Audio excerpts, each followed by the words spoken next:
Session. All right, Adam's talking.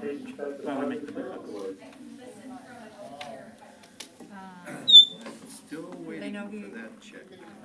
Vince is partying. I'll go get him. Hold on. We're going to corral everybody, Adam, don't worry. We need to hire some cowboys with lariats.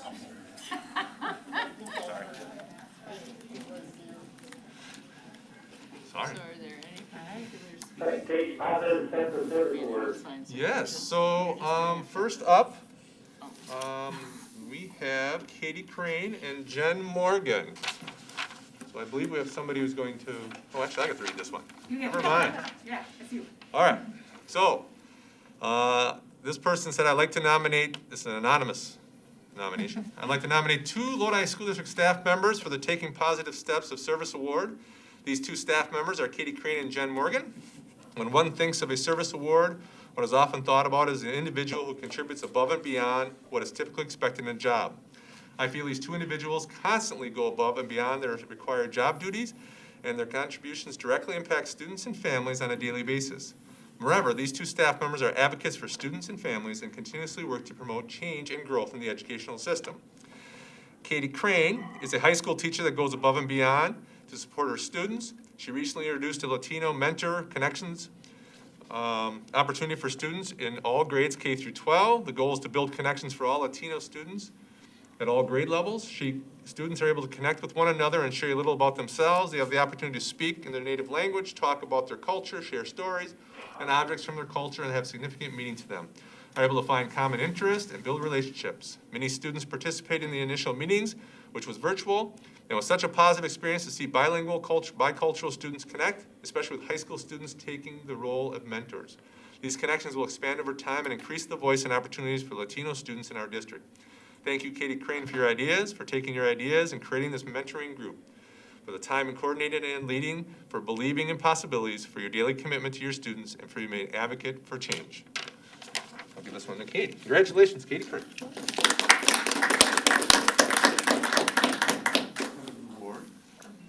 And $100,000. Awesome. I won't share with the kids. I would like to say, yeah, the students that I've been working with have been amazing, and just to see their spark and energy when they're working with each other has been, it's been awesome. There were some of the elementary kids who were skipping down the halls afterwards, is what I heard back, and just the work between the kids has been really great. So thank you. Thank you, Katie. So let me get to Jen. Jen Morgan goes above and beyond to support students and families in the district. Ms. Morgan wears numerous hats and does many tasks given each day, but one of her strongest abilities is translating for students, families, and staff. Much of the work Jen is not seen because she's working not only during the school day, but before and after school and on weekends. In addition, many times communication is needed in a particular moment or when a phone call is received. Jen is always available and willing to go the extra mile to assist.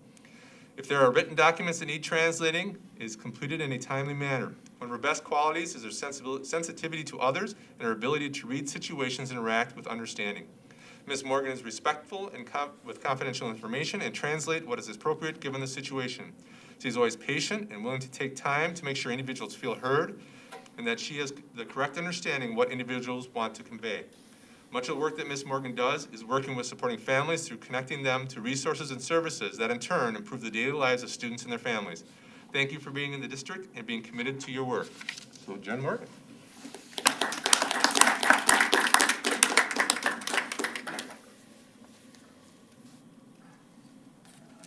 Thank you very much. The floor is yours. High five from 12 feet away. Thank you. I guess I don't really have anything to say except I'm part of a great team. I do part of it, but everybody that works with me to help supporting these families is just as important. Thank you. Congratulations. Thank you.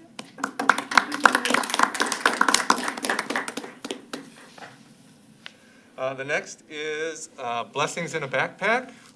I think Mr. Pisani, if he's online. I am here, thank you. Give me 1 second to get my documents up.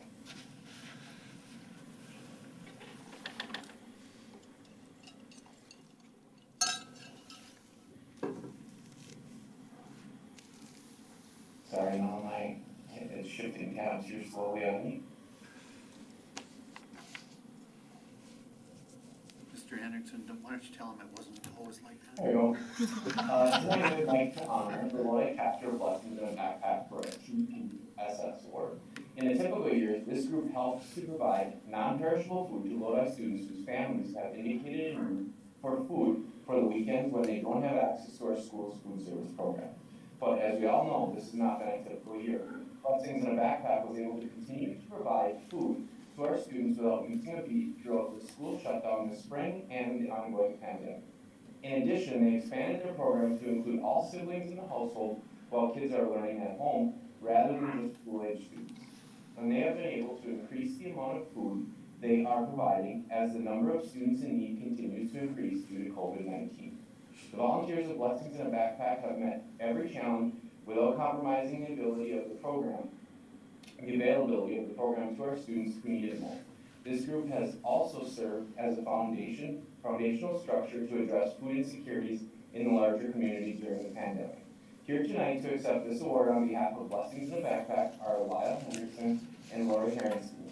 Other members of the group are Daniel Sorgen, Penny Schmedling, Chris Newmeyer, Marsha Brown, and Beth Mayer.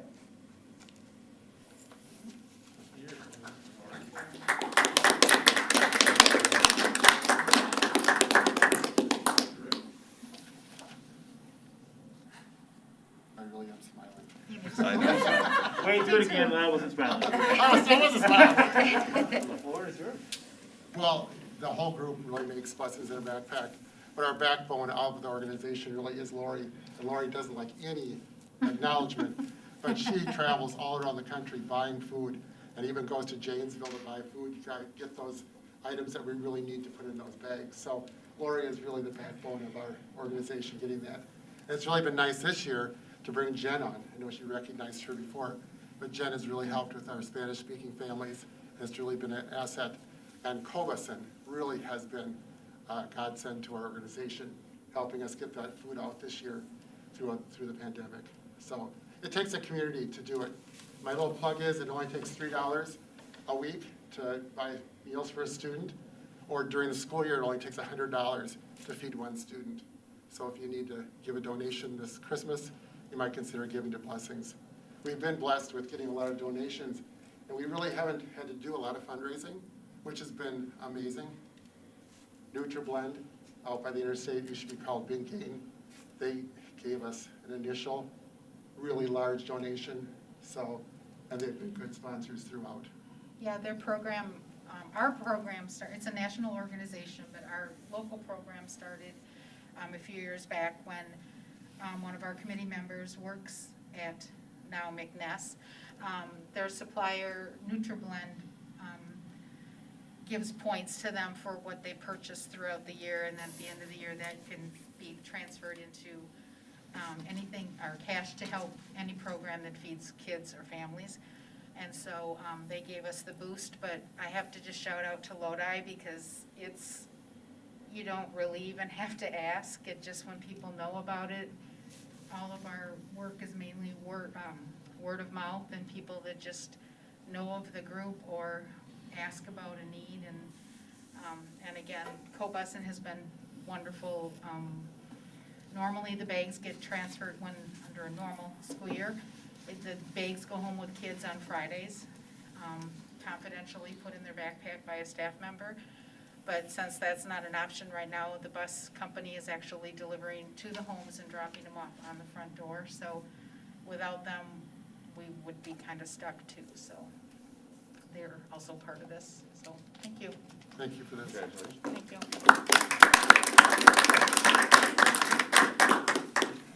And we have one more, Jean Winter. Tiffany, I believe, is going to talk. Yep, I can do this one. I'm excited that I get to nominate Jean Winter, our school nurse, as many of you know, as you've heard a lot from her during the pandemic.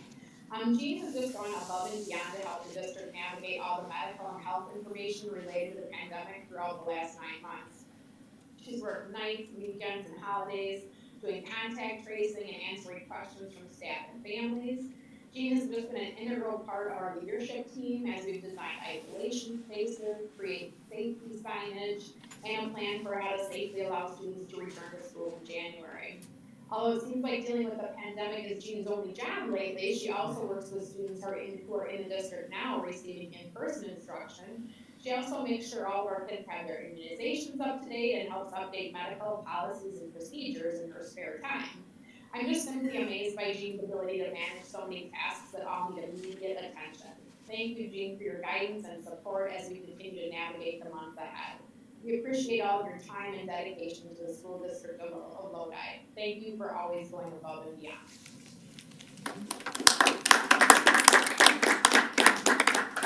$100,000 raise. Thank you. Anything you want to say, Jean? Well, it seems to be a theme. I've heard it said multiple times that it really is a team of people, like the admin team and all of the admin assistants in all of the buildings. And I also work with another school nurse named Rodney Burrows, so it does take a whole team of people to be working together on this. But thank you for the honor. I appreciate it.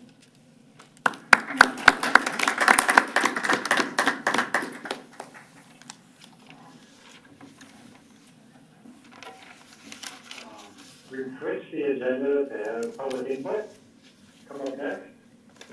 So we're going to move to public input. Reason for you, the purpose of the citizen input agenda item is for the public to provide comments on any agenda item or publicly address the Board of Education on items that pertain to school business. The amount of time allotted to each speaker will generally not exceed 5 minutes per person to allow all people who wish to speak an opportunity to be heard. However, the President may modify the time limit at his or her discretion. If the speaker has questions for the board, will be duly noted. Responses will be provided in an appropriate manner, but the board cannot respond to individual questions or individual comments as part of the public input agenda item. As an additional reminder, the board cannot take action on any item that is brought forward during the public input session or on any item that was not posted on the meeting agenda. Citizen input is an important part of the board meeting agenda, and the board appreciates hearing from the community on issues concerning them or our district. I believe we have 2 people who would like to speak tonight. Paula Tun is here. Okay. Thank you for your time. My name is Paula Tun. I have been an educator for the School District of Lodi for 15 years. First as an English teacher and coordinator of at-risk student services at the high school, and now as a library media specialist. I've also been a resident of Lodi for those 15 years, and I have 2 sons that are students at Lodi Elementary School. I come here tonight offering the varied perspective I have as an educational professional, a parent, and a community member. Today, I urge the Board of Education to reconsider your vote to go to a blended instructional model on January 19th. It is my position that the blended learning model is not what's best for kids academically or social emotionally. The School District of Lodi is rocking online school. Students are emotionally engaged. Teachers are becoming experts at using powerful technology tools. And grade level teams are working together more than ever before to deliver consistent curriculum. While school is different than what students and educators are used to, we have adapted, and we are not just surviving, we are thriving. I have witnessed both as a teacher and as a parent how connected a classroom can be over a Google Meet, how teaching can be successfully delivered, and how learning assessed, and how our students are gaining 21st century skills that will serve them long after they graduate. Do we have kids that are struggling? Yes. We have kids that struggle even during the best of circumstances.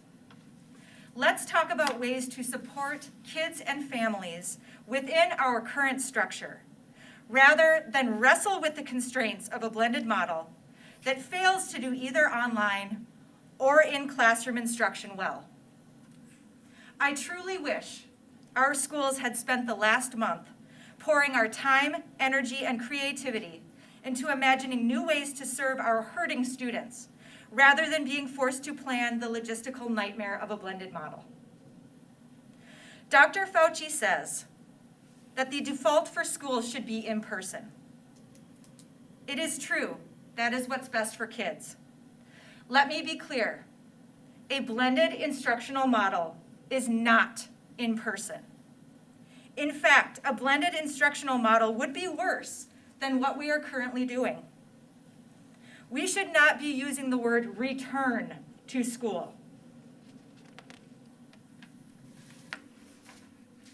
The blended model is not returning to anything students, parents, and educators have ever known before. To suggest to families that school will feel anything like what they experienced pre-COVID simply because they are in the school building is a terrible bait and switch. Moving to the blended model in January is unwise for several reasons. First of all, this is terrible timing. As of today, December 14th, our lists COVID-19 metrics for Columbia County as high risk. The U.S. has just approved a vaccine. Outside a pandemic, holiday time is one of the most stressful for families. To make a monumental shift in how we do school right now makes no sense. Next, moving to a blended model disrupts everything we have built so far this school year, and that will affect student achievement. Students learn best when they have developed relationships with their teachers and they understand classroom routines. These two things will be wholly disrupted in a new model. Students at the youngest levels may not even have their same classroom teacher with whom they have built a relationship for 4 months. At every school, families and students will have to learn new routines for communication and instructional delivery. They will have to learn how to be in school and follow COVID safety protocols. At the household level, families have already made their plans. Workplaces and daycare centers have responded to families' needs, but now families will need to make new plans. Even those families that have elected to stay virtual will have their school relationships and routines disrupted because moving a whole district to a blended model affects everybody. Virtual will not be what you're used to, and any in-person instruction will not be what you remember from last year because it will be blended. Having to go in and out of quarantine is very disruptive for families as well. And not only this, but students will be in class with many more substitute teachers. And who will those substitutes be? Other teachers, perhaps even administrators, or people from the business office. In order for our district to function properly, we need our people to do the jobs that they were hired to do. We need the leadership of our administrators. We need the support of everybody on our team. The relationships and routines that are crucial for academic growth and emotional security will be fully interrupted. All of these disruptions cause stress and make it more difficult for students to learn. Further, these disruptions are disproportionately hard on students who already struggle in school.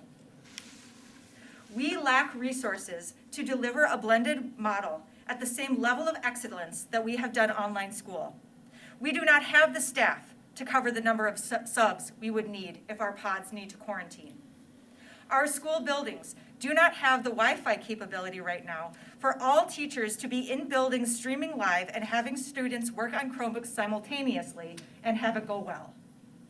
The blended model does not have to be a stepping stone to in-person instruction. Just as we encourage our students to think outside the box and creatively problem solve when things are difficult, we can do the same. In fact, I think that instead of using resources to send administrators to Sauk Prairie, teachers and administrators from other districts should be coming to our Google Meets and our in-person small groups to see how good we are at doing online school. But we hear districts like Sauk Prairie are doing this and it's working. I ask you, what is your definition of working? Can we move students around a building and not spread COVID-19? Yes, maybe, but at what cost? And when I say cost, I mean actual dollars. I mean dollars it takes to hire contact tracers, substitutes, to buy plexiglass and PPE. I mean the cost of work hours dedicated to planning for this monumental shift. The cost to make it work means administrators spend the bulk of their time managing the logistics demanded by creating a transition-free environment rather than paying attention to the specifics of teaching and learning. And by cost, I mean the loss of valued educators who are not able to work in these conditions. Why would we knowingly spend precious taxpayer dollars, work hours, and human capital to change something that is working well already? We have many, many things going for us in Lodi. We have a vastly supportive community, and we are small. We have one-to-one technology for staff and students, and we have great internet infrastructure for our rural area. Like everywhere, we have students that struggle, yet our population of the very vulnerable students is relatively low. We already have been bringing students into our school buildings during COVID as necessary to serve those who have special needs, those who are learning English, and those who are simply struggling. It is possible for us to continue to look at specific ways that we could serve students in person in small groups without overhauling a whole system that families and teachers have been generally succeeding in. Still, given these arguments, there might remain the idea that we are the only ones staying virtual, that we are an island. What if Lodi is an oasis? Do you know what Lodi is also the only school district in our area to do? We have 3 international sister school exchanges. We are the only high school in our area to have a smart lab. We are the only school to have 27 straight conference wrestling championships. We are the only ones that have a project-based charter school for elementary age students. We are one of the few districts our size to be able to raise money for a turf athletic field. In our community, we're the only ones with a free pool. We're the only ones that have one of the longest running agricultural fairs in the country. We are one of a very few Ice Age trail communities. We are the only ones. I could go on and on about how Lodi is exceptional, how we have not followed the status quo, but how we have made decisions to do what is best for kids. Are you brave enough to make an uncommon decision? Are you proud enough to do something that we in Lodi could only do? Board members, if you feel it is right to reverse your decision to begin blended instruction January 19th, please do not wait until your January board meeting. Do it while we have precious few months in the school year to continue to learn, grow, and succeed online. Thank you. Thank you. Thank you, Paula. We have public input from Matt. I saw Matt was online. Here he is. Matt, you want to unmute? Or do you want me to call it?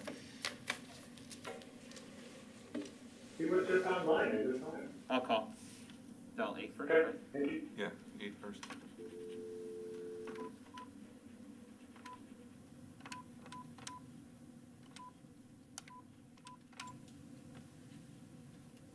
Perhaps he was online just to see when he would be calling. Your mic hit too. This is Matt. Hi, Matt. Stephen Ricks for the school board. Hey, You are up, sir. hi. My name is Matt Alsacker. I have a son who is a junior at the high school. I'm speaking to express my displeasure with the board's decision to exclude student athletes from participating in the blended instruction model and hoping the board will reconsider. I'm extremely appreciative of the efforts being made by the teachers and the school staff. Any frustration you hear me express tonight is directed entirely at the Board of Education and District Administration. And I do understand that all of these are very difficult decisions that are being made. In July, the board voted to start the school year in a virtual-only model.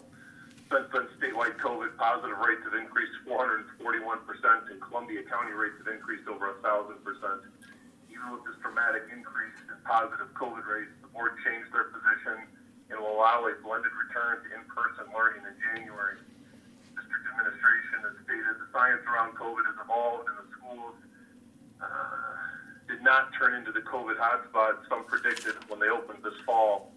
District administration indicated this was because of the strong mitigation practices these other schools put into place.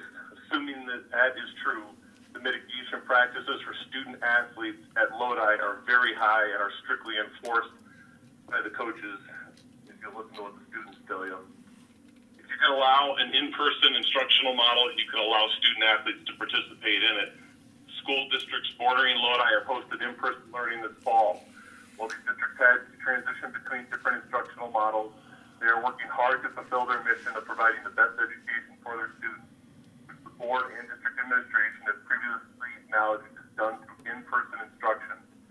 Lodi has been capable of returning students to in-person instruction all fall, but the board has chosen not to do so. It escapes me how all of these other school districts arrived at similar decisions to have some form of in-person instruction, yet our board not only went another direction, but did so unanimously. Offering an in-person option is long overdue. These other school districts are not restricting instructional model options for their student athletes. Our board does not need to either. The school has strict monitoring and mitigation practices in place. There is no evidence to support the suggestion athletic events with proper mitigation practices are the source of COVID transmission.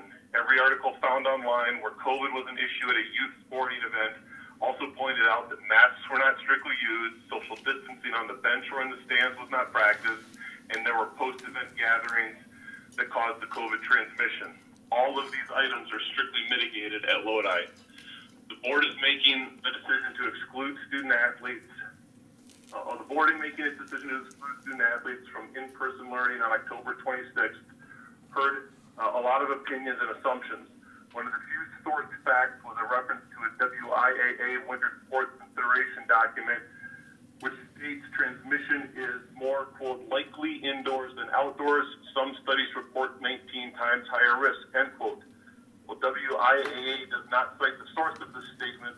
Online articles from both Colorado and the New England states relating to COVID have articles relating to the 19 times statement. In all of these articles, they're not talking about school or school athletic events specifically. The 19 times statement is in regards to the overall concept of indoor versus outdoor gatherings. This includes taverns, restaurants, health clubs, nursing homes, etc. These articles also point out there are many factors that influence transmission, such as mitigation efforts, size of the indoor space, occupancy of the indoor space, and ventilation capabilities. The board seems to have applied the 19 times statement to only athletic events. It is wrong to apply the statement to athletic events only, as it also applies to students who are returning to the in-person learning model. According to the October 26 minutes, the district is going to allow student athletes into the school to participate in small group instruction if necessary. It's just one more thing that doesn't make sense in the decision-making process.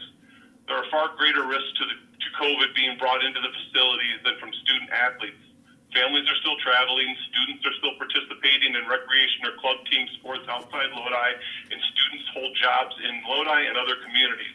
I understand the board cannot control these activities, but if we're talking about identifying the problem, it is with the unknown risk group of students, not with the student athletes who are follow strict mitigation practices.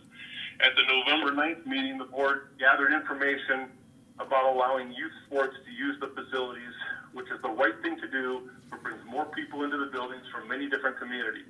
If the board allows youth sports into the buildings, the board is in essence sanctioning these youth events. Will the board allow kids who participate in these youth sports to participate in the in-person instructional model? If so, do you see the hypocrisy in that?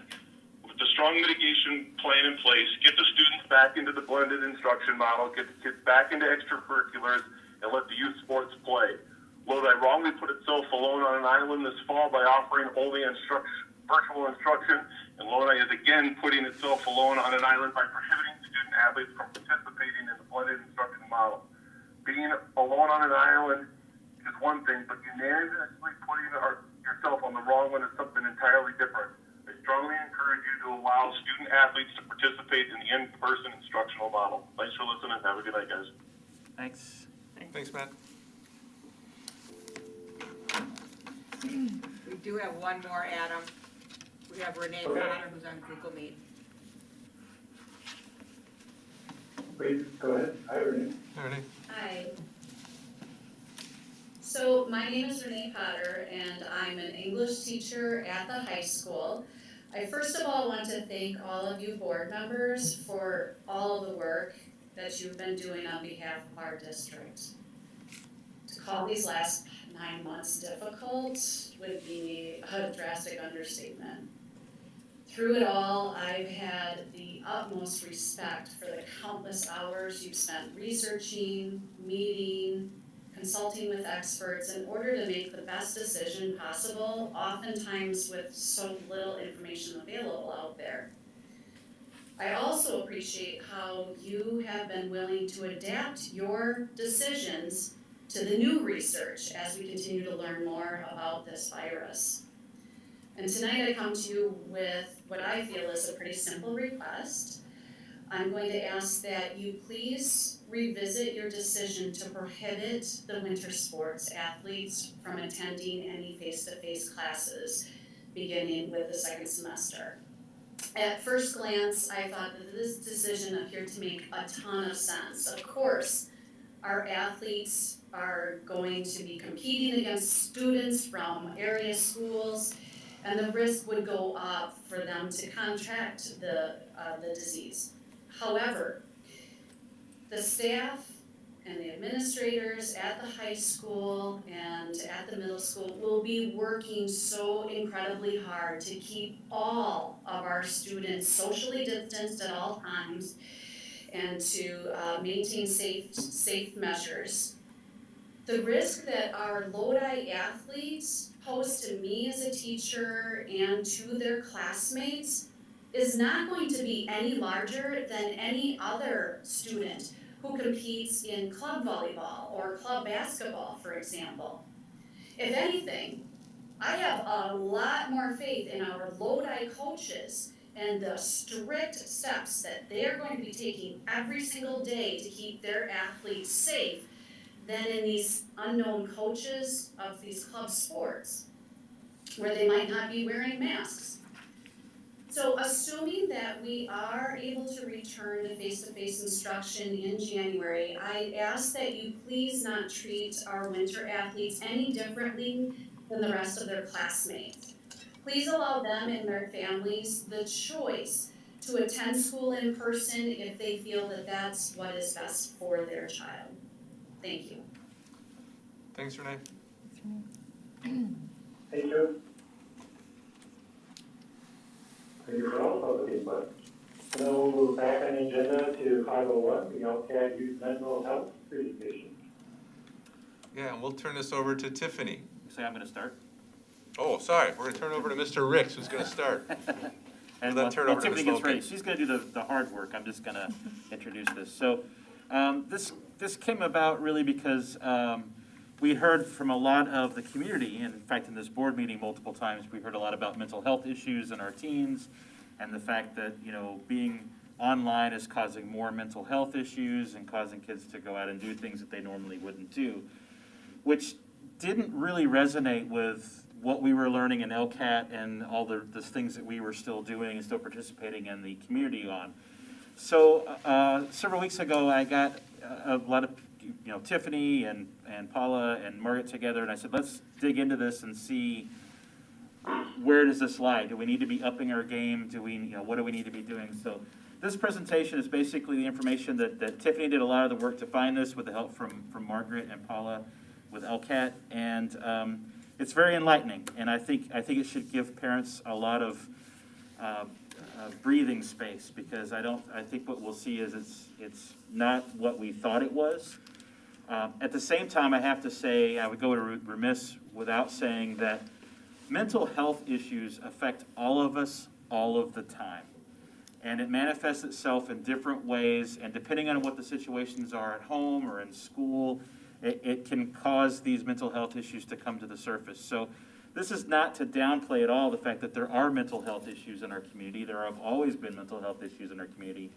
And we need to continue to do our best to support those people when we know about them. But Tiffany's going to go through and give you some great information, and yeah. Thanks, Stephen.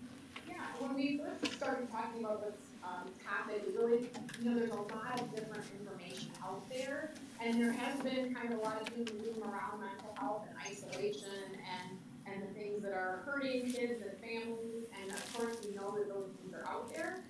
We just looked at a variety of different sources, and again, I only have a couple of sources in here because I wanted to keep it relatively short, but just a few pieces of information about how maybe we're helping build resiliency in kids too through the pandemic. So, but like Stephen said, we have to look at kind of pre-COVID as well. So I wanted to share just a little bit of our 2019 Youth Risk Behavior Survey data to look at, mental health was really on our radar before COVID, because we really, across the nation, have been in a mental health crisis for a couple of years. So this isn't something that's brand new or that has just come to the surface due to COVID-19. So in 2009, again, we take this in the fall. In 2019, we take this in the fall. So we'll take this survey again in 2021 in the fall. So we'll have comparison data in next year to look at, because we don't take it every year. This is a survey that our 7th through 12th graders take, and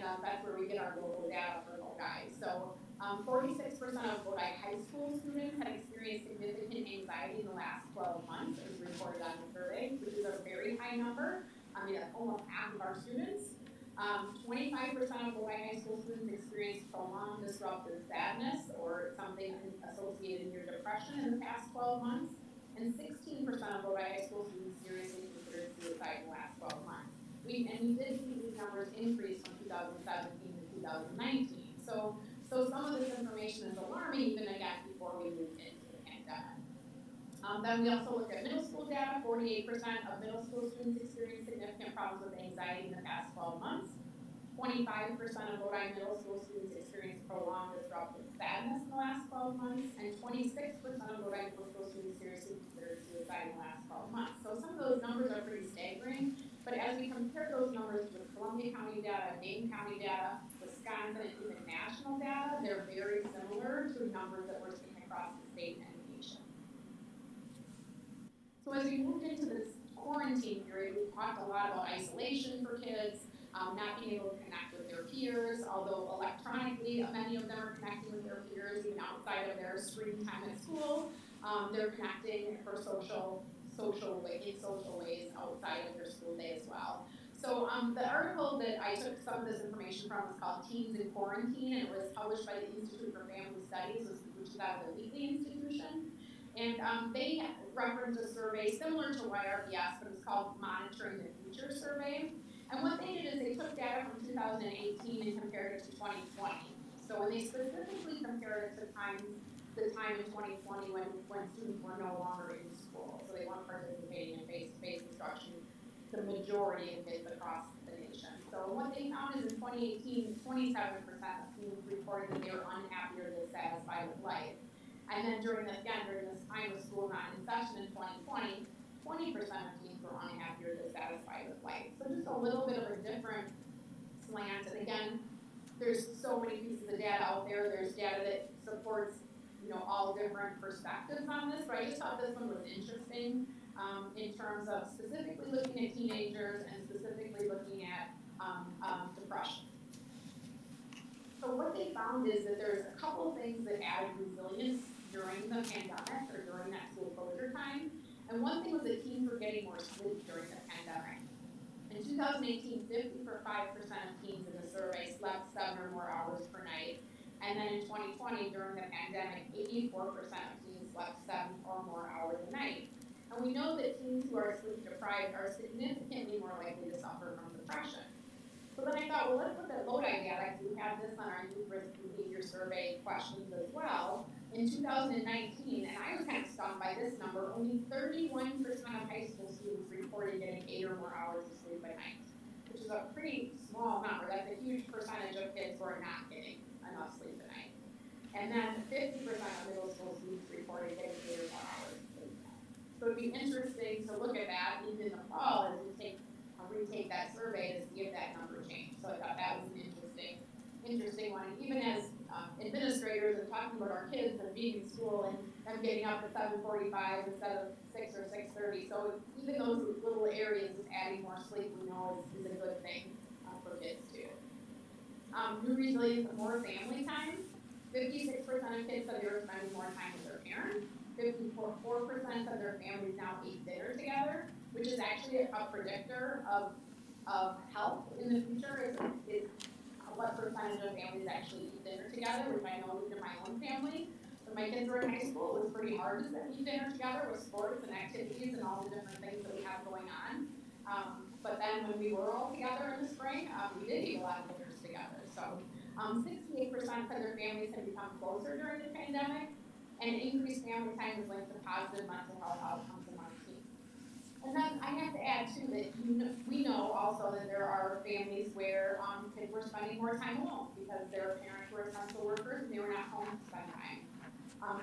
Families that are living in poverty, families that there may be abuse and neglect, and now kids are spending more time in a not as safe environment. So I don't want to paint a rosy picture at all that all of these things are fabulous. We know there's going to be populations that this isn't true for. So I don't want to overlook that either, especially historically marginalized populations in our community. One part of this study that did find had a significant impact on mental health was actually the financial impact of the pandemic. So in this same survey, the Monitoring Future survey, 25% of students reported that a parent had lost a job. So when they looked at food insecurity as a predictor of mental health, they found that 33% of teens that were worried that their family didn't have enough to eat were depressed. Whereas in the other group, only 14% of teens who were not worried about having enough to eat were depressed. So pretty significant difference between the two. We also know that unemployment is a risk factor for suicide and drug overdose for adults. So obviously there's a connection there as well. So it's not all rosy picture, but some areas of resilience. So then we decided to look at, let's look at Wisconsin in terms of health rankings. And Wisconsin ranks 30th out of 50 in suicide rates. We have about 13.9 deaths per 100,000 children aged 15 to 19. The national average is 11.1 per 100,000. And in 2017, nationally, suicide was the second leading cause of death for children aged 15 to 24. So Wisconsin kind of ranked right in the middle. I think it was Rhode Island had the lowest suicide rate, and Alaska actually had the highest. So we're kind of right in the middle there.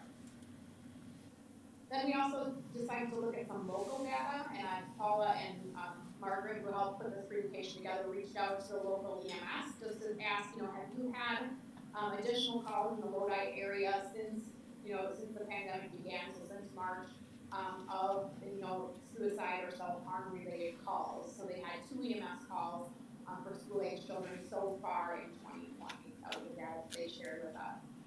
Then I talked with our middle school social worker in terms of she felt there was an increase over the spring of last year and this year in terms of outreach to counselors and social workers, and more of a decrease in high school. And when we talked more about that, obviously when we're virtual, we know that it does take, our social workers and counselors are checking in with kids, but kids also have to be willing to reach out, the parent or the child, so whether it's through an electronic communication or a phone call, so it does take them a little more work. They're not walking past a person in the hall and they can say, hey, can I talk to you for a minute?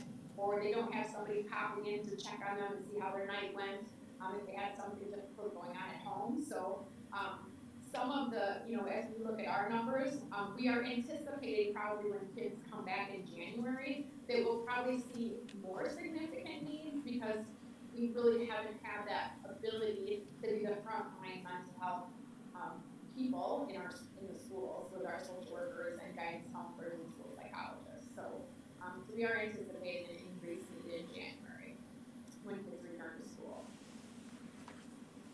So just kind of a summary of, the financial impact seems to be one of the biggest areas in terms of impacting mental health. And I know that we saw that in our community last year as well, in terms of some of our social workers and counselors felt like they were not only counseling students, but counseling parents at the same time in some of these situations where jobs had been lost and families were struggling. Students in historically marginalized groups, so students living in poverty, students of color, students that identify as LGBTQ also report more mental health concerns. But I'll add that was also true pre-COVID as well. Some students have increased their resiliency through increased sleep and family time. And local data does not show a huge spike in mental health needs when we look at all of our local data together, but again, we do anticipate increased needs as students return to school in January. Thanks so much for giving me the opportunity just to add a little bit of data from our local community and also from the state and nation. It's great to have you. Thanks, Anybody Tiffany. have any questions? Tiffany?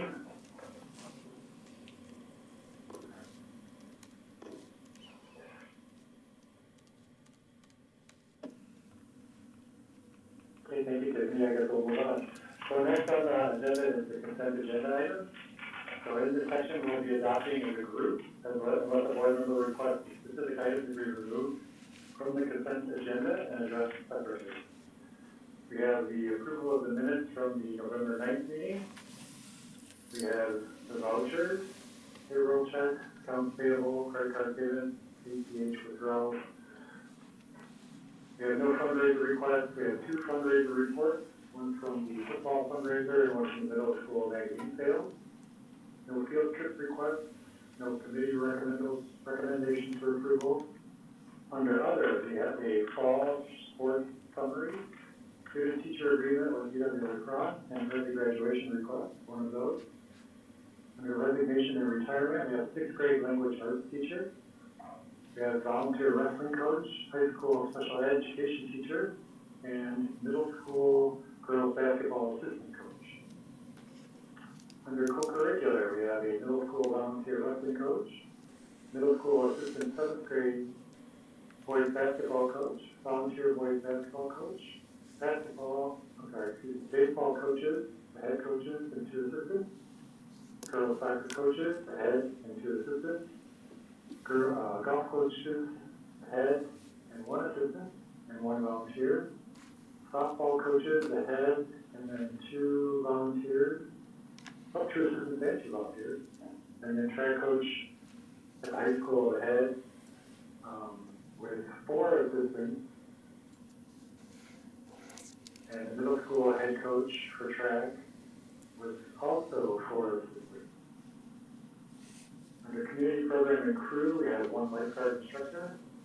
Under regular staff, we have the primary school food service assistant manager, high school food service, increase in wages for food service, long-term substitute high school English teacher, long-term English social studies team substitute, long-term substitute high school art teacher, long-term permanent middle school teacher substitute, long-term permanent elementary school OSC teacher substitute, and long-term permanent primary school teacher substitute. Under personnel other, we have leave without pay requests for 3 staff. I will make a motion to approve the consent agenda as presented with tabling the elementary school OSC long-term permanent substitute and the high school special education resignation. I will second that. Motion by Stephen and second by Angie. In your roll call vote, Julie? Yes. Barb? Yes.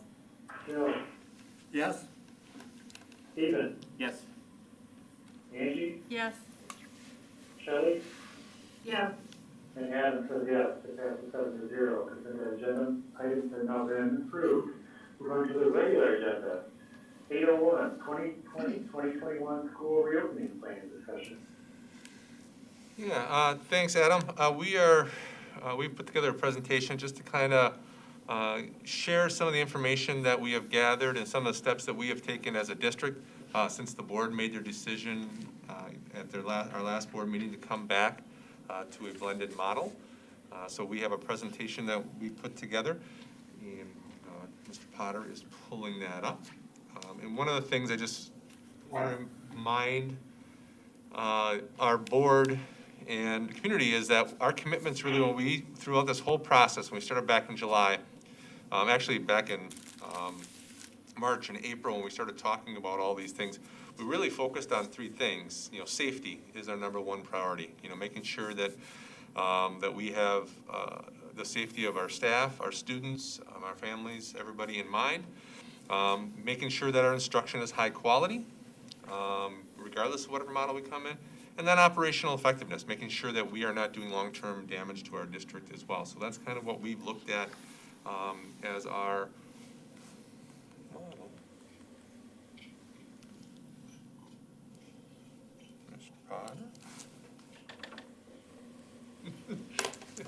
Thanks.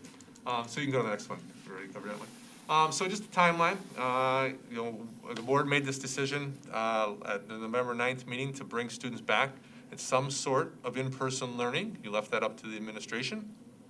We met on November 10th and really had a long conversation about what we would do and how we would do it, and decided to bring back blended model of instruction for K through 12. We did send out a survey on November 16th for staff for parents and families for K through 5.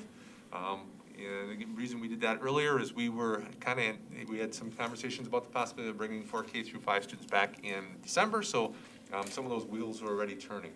So we looked at that information, gathered that information. On December 2nd, we sent a survey out to our 612 families, and the survey asked them to decide between blended and online instruction, as did our 4K through 5.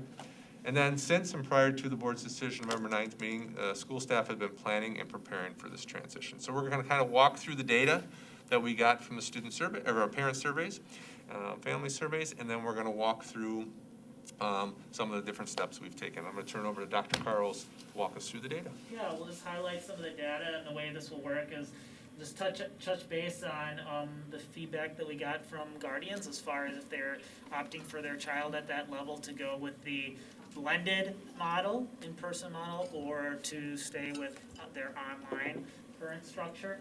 And after I get through the primary and the elementary, I'll turn it over to the principals from those levels and let them kind of speak a little bit about what we've done since we got this information.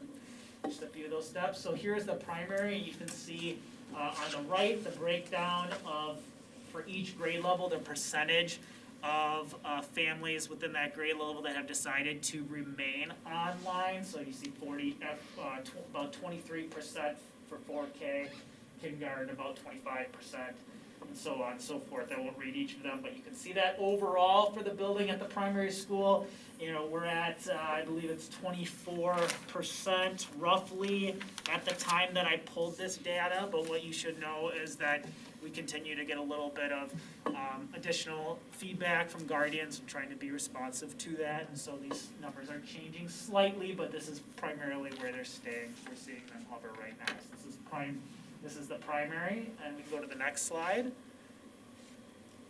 Here's the elementary, and so you can see roughly about 25% overall for the elementary school, and then you can see the breakdown that are looking to remain online by grade. And the thing about the elementary and the primary level, it's how do you serve those students that are choosing to remain online, and the numbers present themselves in such a way that we can take at least one teacher per grade level and section them off as the designated online teacher. So the numbers kind of worked out in our favor that way.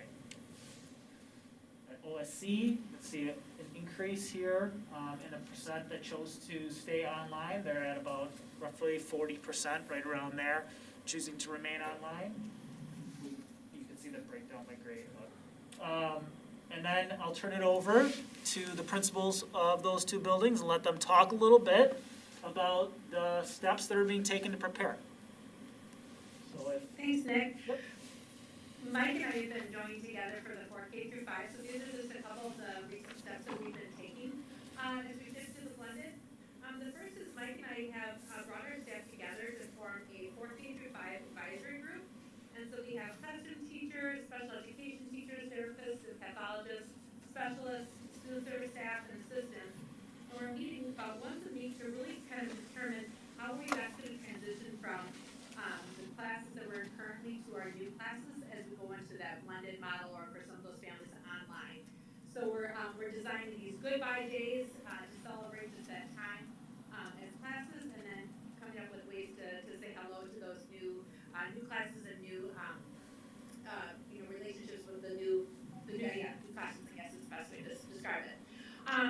In addition, Mike and I have been working with Paul Larrabee and other food service staff to look at the breakfast and lunch.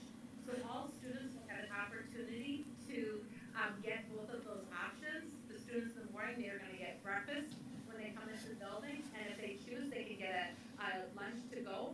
And then the afternoon group, they're going to have the lunch when they come in, if they choose to have that, and then they get a chance to take breakfast for the next day to go. So we're finalizing those plans. We're working with the busing to determine the time frame. We're still trying to finalize exactly what the start and end times will be for both our morning and our afternoon sessions. And then we're just working with teachers to really make sure that we're building that consistency between those that are in the blended program as well as the online program, and just supporting the teachers as we're coming back into planning. Thank you so much. For the middle school, we'll go through the middle school and the high school data, and I'll let those principals speak a little bit. You can see the middle school, roughly 31% of the middle school at the time that this data was pulled is choosing to stay online. Again, similar to getting numbers back at the primary and the elementary that supported some things that we could do as far as serving those online students, we saw that at the middle school as well. So with the middle school, what we're able to do with our online students is build in for some of our core classes online sections. So the teacher is able to take a section of students and teach that section online, and these numbers support that structure as of now, which is a benefit. At the high school level, and I may ask the high school administrators that are online here to jump in and talk about this as well. You see quite a jump up in the percentage of students that have chose to remain with the online, and part of what we heard earlier could play a small factor in that with our athletes, right? We're sitting at about, and I know Mr. Prozek had sent me some, or not Mr. Jelnick, thank you. They have 83. 83 athletes. Okay, and then I know the numbers, I think right now are right around 66% of the high school online, recently as of today. But I don't know if Mr. Jelnick, are you on? Did you want to speak to that at all? I really don't want to say anything else. It was a little bit of a surprise, the number of families that are choosing the online format, and I really want to give kudos to our staff and Renee Potter, the type of phase that we've been having, that they are really doing a good job with online learning. So I think this percentage is a little bit higher than we expected. And again, you do have to take into account the 83 student athletes that are going to be staying online January 19th. So, but I think our staff has done a really good job at it, and this is an indication of that. That's the only comment I need to add. Thanks. Thank you. And so I'll jump in, and then I'll let the secondary group talk a little bit about next steps. All right, I'm gonna keep talking, and then Joe is gonna cover some things later on. Joe Prosek is gonna cover some things later on in the presentation. So our next steps, first of all, consisted of our academics. What is it gonna look like for our online students, our blended students, and our students that are gonna be in person? So we've been meeting with building reps, other staff. We've been having tech buffets. We've been also having our PLC groups on Wednesdays discuss this, just to kind of figure out what it's gonna look like. So we've been meeting with them regularly. At the high school level, we've been meeting with a focus group to talk about operations, and that is, what is it going to look like when students are in the building, so mitigation strategies, everything that we're going to need to do to make sure students and staff feel safe while they're moving around the building, while they're in the classroom. And we've been meeting a few times up to this point. We'll be meeting with the staff again this Wednesday. We had an opportunity, Jason Marshall, my associate principal, and I had an opportunity to go visit Sauk High School a few weeks ago, and that was very eye-opening. It made me feel really good as an administrator coming back. Learned a lot from what they're doing at Sauk High School, and we're going to be using some of the things that they've been doing to help students and staff feel safe. And then Joe Prosek does have plans on going to Sauk Middle School to learn from them as well, because they've been doing blended for a while. We do have plans for breakfast and lunch for our students. It's basically going to be a grab and go. In the morning, students will grab breakfast if they choose to and eat those in the classrooms before class starts. And then they'll have a grab and go and have the opportunity to eat lunch in the commons or cafetorium at the middle school. We do have to finish our plans as far as busing, and that's based on the numbers that we've gotten from our recent survey. And once we've determined the number of students that are going to be busing and when those students will be dropped off every morning, we can finalize our schedule. So that's kind of our next step in what we do. Thank you.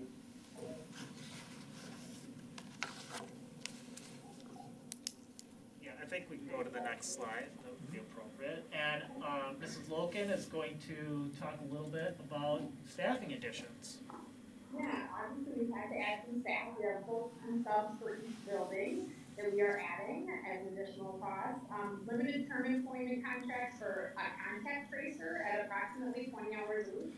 Because we know that when we come back in a blended model, we will have more contact tracing to do than we do now, although it's a little overwhelming even now for Jean and myself and Vince as we do contact tracing for the district.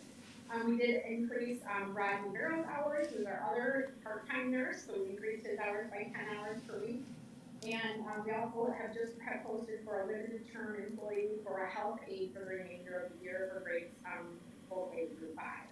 As we know that there will be more close contact and need at that level, and when kids are sick and can't necessarily stay distance, so we needed somebody that was specifically identified as a health aide and could act in that capacity. And then we'll also be hiring classroom monitors, and classroom monitors are a little bit different than subs in that if the teacher is quarantined and they need to teach from home but they aren't sick, you'll have a classroom monitor in the classroom with students, but the teacher would be teaching virtually from home if they were in quarantine. And then you'll also, of course, be hiring subs when you do have teachers that are sick and can't teach, whether it's virtually or in person. You'll also be hiring subs as well. So those are the different staff positions we're looking at moving forward. And I'll just throw in a plug that we do have 6 educational assistant positions open that have either been vacated or changed. These are not new positions. They are existing positions that haven't been filled. We do have 1 full-time position and the rest are part-time positions, but I will fill that out so you all can remember they're watching. We're in need of educational assistants as well, so we welcome anyone. Thank you. We can go to the next slide. So another little plug, if you're out there and you're wondering, well, what do we have open for some substitute positions? This is posted on Facebook, on the district Facebook page. This is our flyer. And if you're wondering, what was substitute classroom monitors again? What do they do? There's a little description for you there. You can also find this information on the employment opportunities section of our webpage, and some of our office staff is busy posting this other places as well. Substitutes also brings up the conversation here internally about how do we cover classrooms and what's kind of the procedure that we'll use when going about that as administrators when we need to cover certain positions.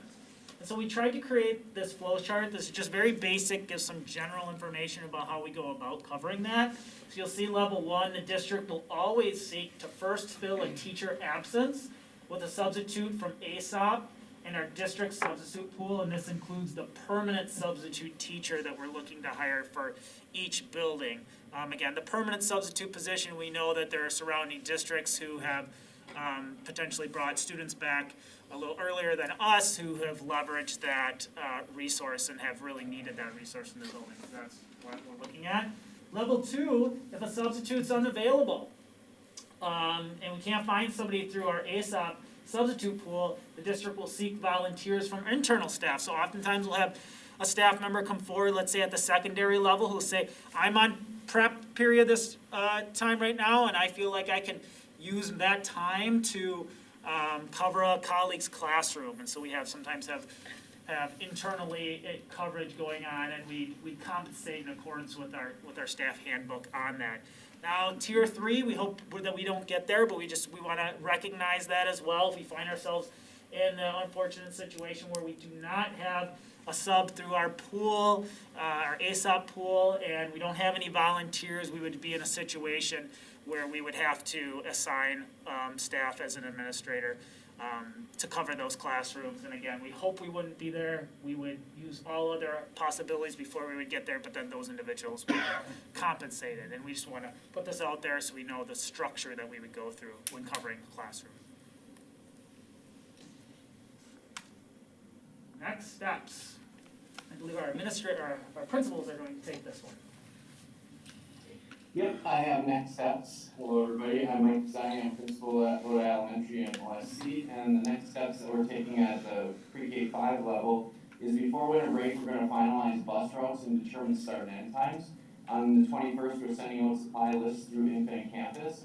And on the 28th, on December 28th, letters will be mailed to families for class lists indicating who their child's teacher is. So those are the immediate next steps that will be happening between now and the first of the year. And at the secondary level, very similar. Big thing for us is finalizing schedules. Joe had mentioned earlier, once we get the bus times, that'll help dictate some of that. Figure out daily operations, make sure we're all set with that, and then having all of our classrooms set up in a safe manner, but also as much of an optimal learning environment as we can. Information packets at both the high school and middle school will be going out to families in the beginning of July. Will be, the high school, they're gonna do some videos with the PBIS team in terms of operations. At the middle school, we're gonna put things together to be sharing in homeroom. And then a big thing for us is transition activities. For instance, at the middle school, you know, our 6th grade students have not been in the building yet, so we cannot forget that as we get them there and work on those transition activities. With not only them, but any new students to the building. And it's the same for freshmen at high school. So that, and then just building community and with all the students.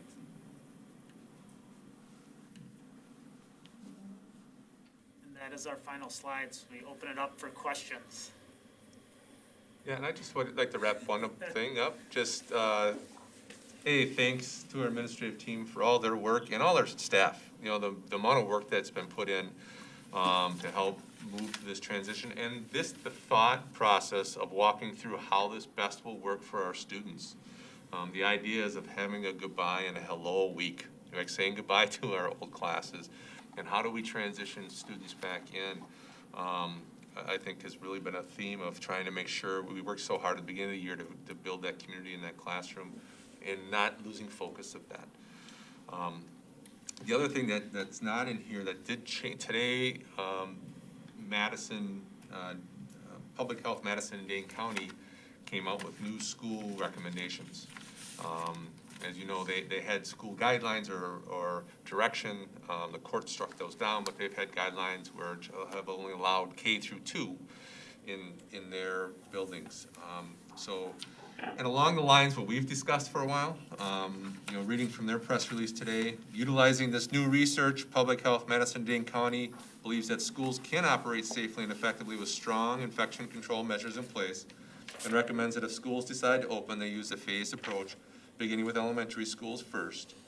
In the summer, our advice relied on community incidents, models, and expected safety risks. Kind of like our model, right?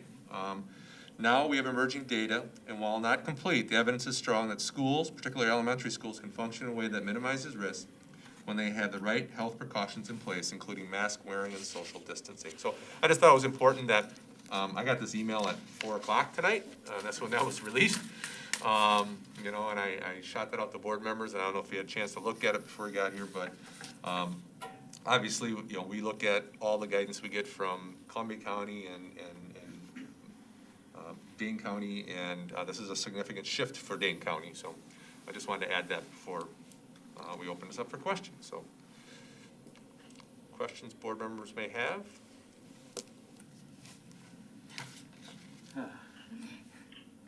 Where to start?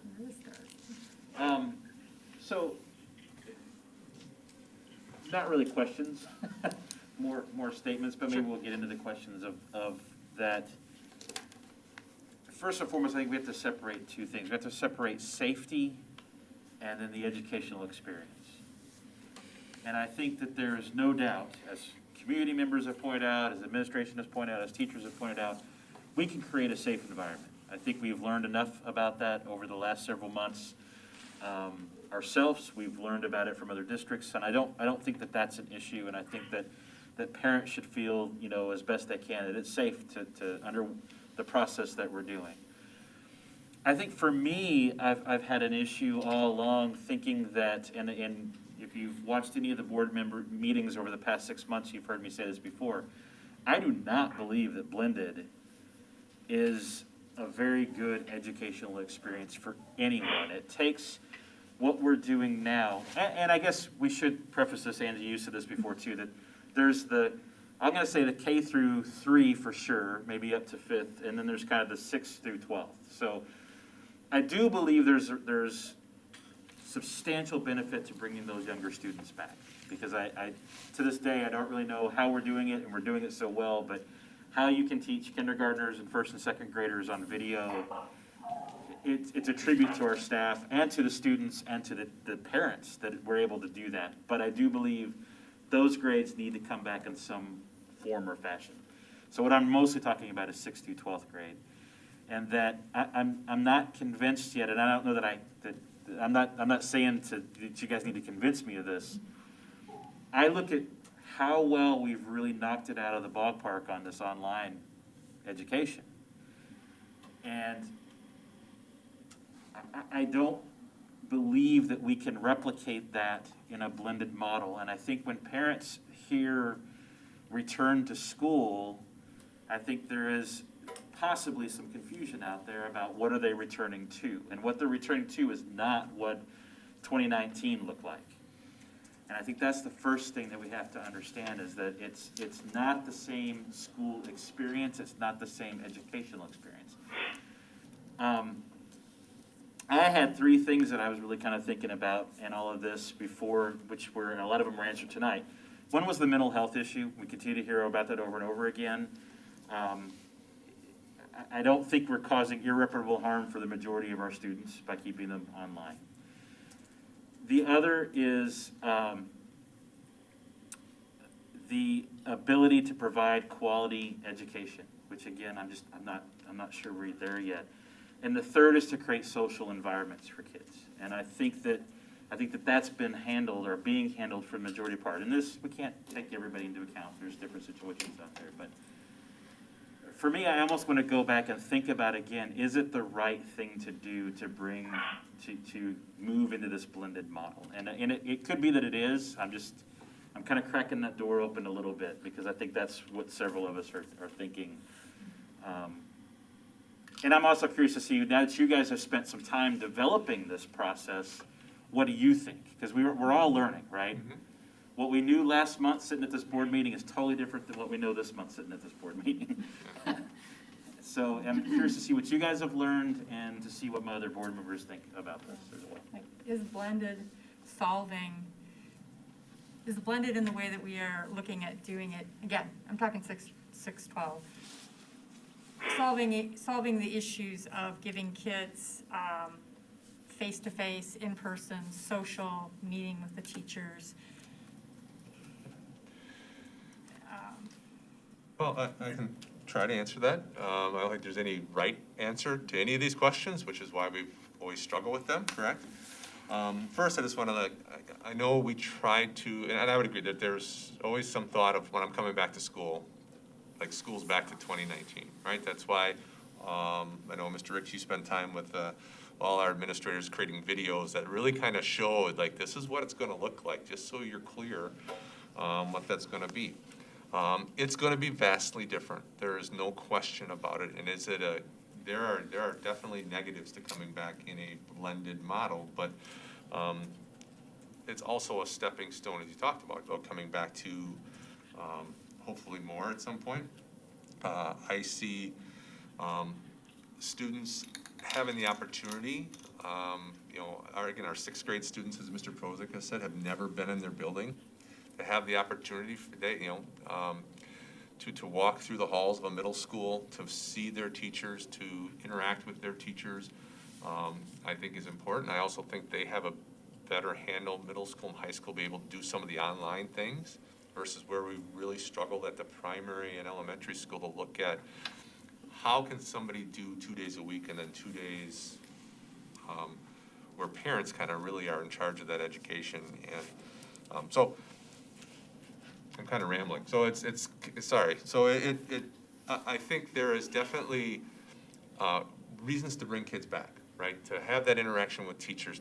So when you're teaching somebody, you can see that confusion in their eyes, and you can address something. It's easier to see in person, and do some of these things in person, and build those connections and build on those connections that our teachers have done such a great job of. Are there negatives to it as well? Absolutely. I mean, it's not a perfect model. I would agree with that as well.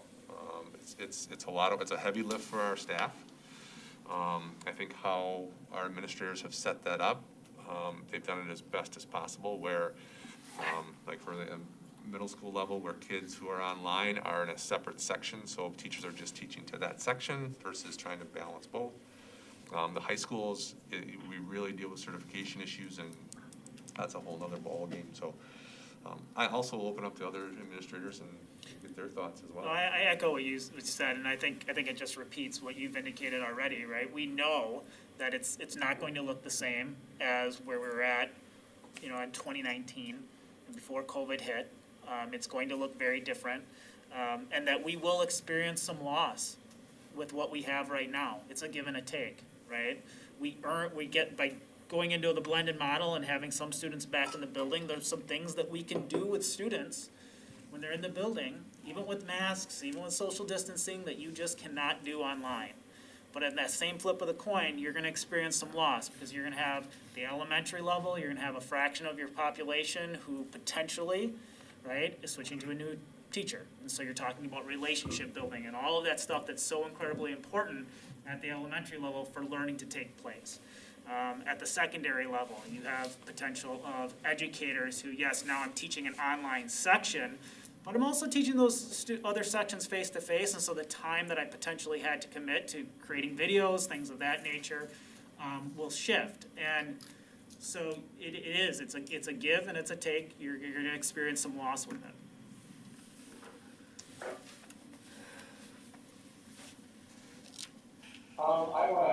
This is Joe Dillon, principal of Lodi High School.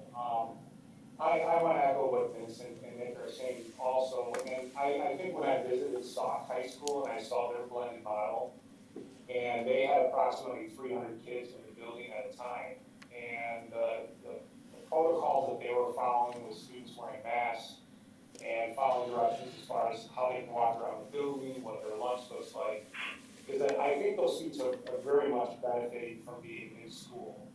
Those students that are choosing that format, and not as many students are choosing online. I think it had a lot to do with they had to make that choice early on. They had not had an opportunity to do really well in online, and my student can stay home, they can learn online and do well, and the teachers are doing a really good job at it. But like Nick and Vince both said, that there are some students that will very much benefit from being here. I'm hoping those families chose the blended model because that is their choice to come into school. But I think, again, it's not going to be the same, and I think many families understand that. I think we did a good job with saying this is what it's going to look like. It's basically our class setup and the way we're going to teach is somewhat like online because we are going to live stream our classes. So I think a lot of families, when they heard that, they understood that the online works for us, and maybe isn't necessarily coming. But I do think, just based on that visit to Sauk, that there are kids that will definitely benefit from coming to school.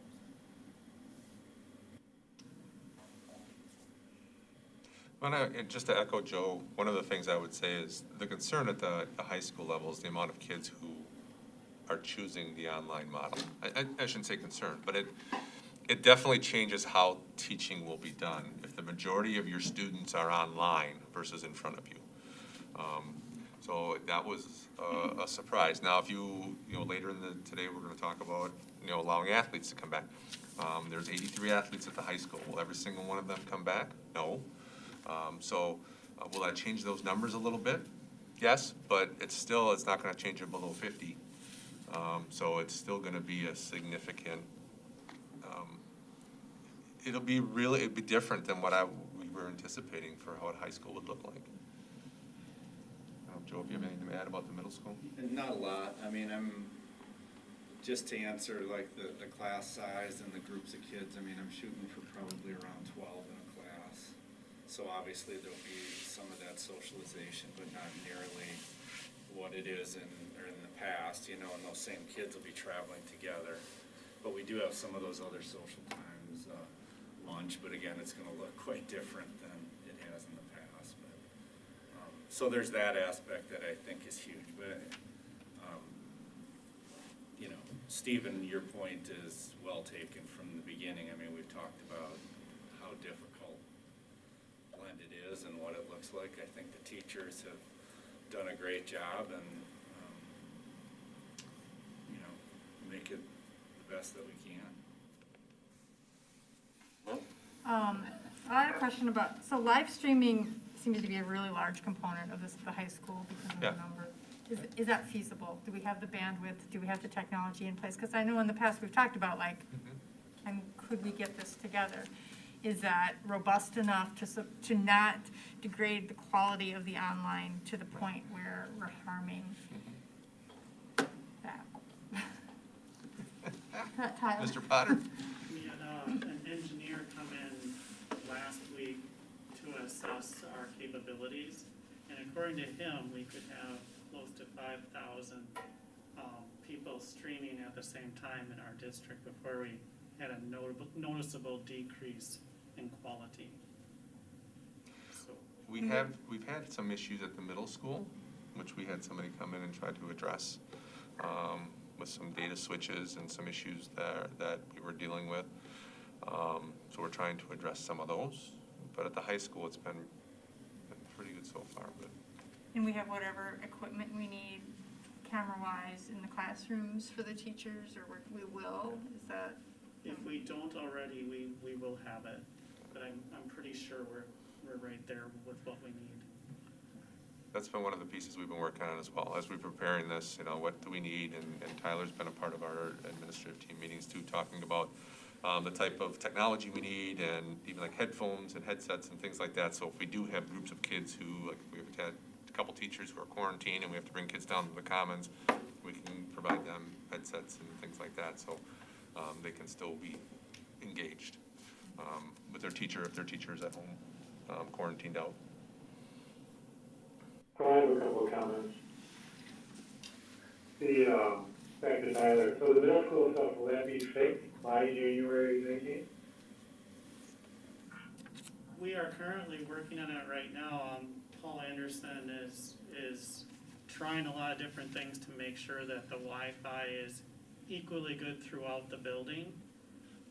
That's a little bit out of my area, but I'm pretty confident he'll have that all set up and ready to go.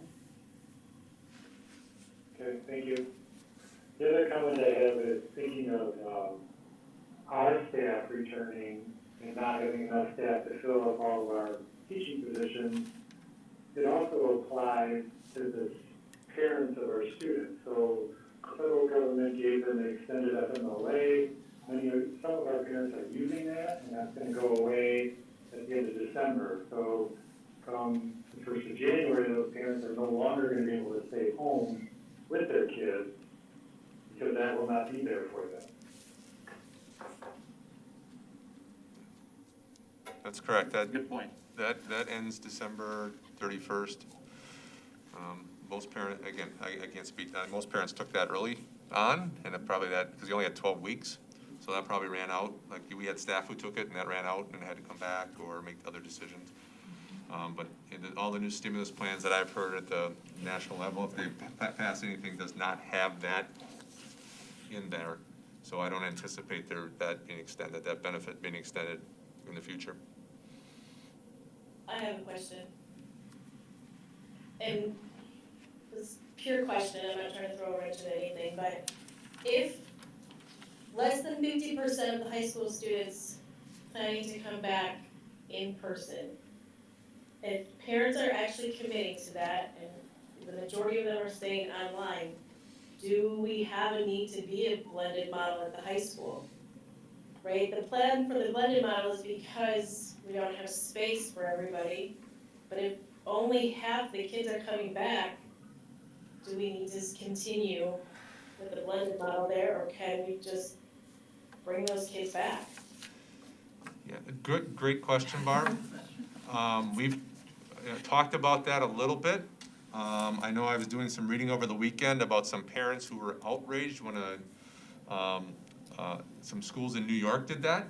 Like when they didn't have enough, or they felt, well, the people coming back, we could just have everybody who's coming back come back full, and everybody else could stay online.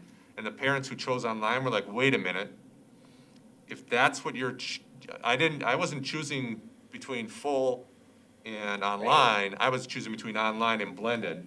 I think we would have to resurvey parents to ask that question. Right, I totally understand that, but I would be curious if the numbers would change or not, and if they don't change, Right. I guess I'm questioning why the reason to go with blended then at that level. Just my thought. Yeah, it's a good question. I think I would really start then to question the level of education we can provide the online students at that point. Now you're talking almost about doubling your staff, right? Or you're just gonna do, I'm not convinced that the streaming environment is the right, the students that are at home watching on video aren't gonna have the same opportunities to ask questions and interact with the students that are in the school.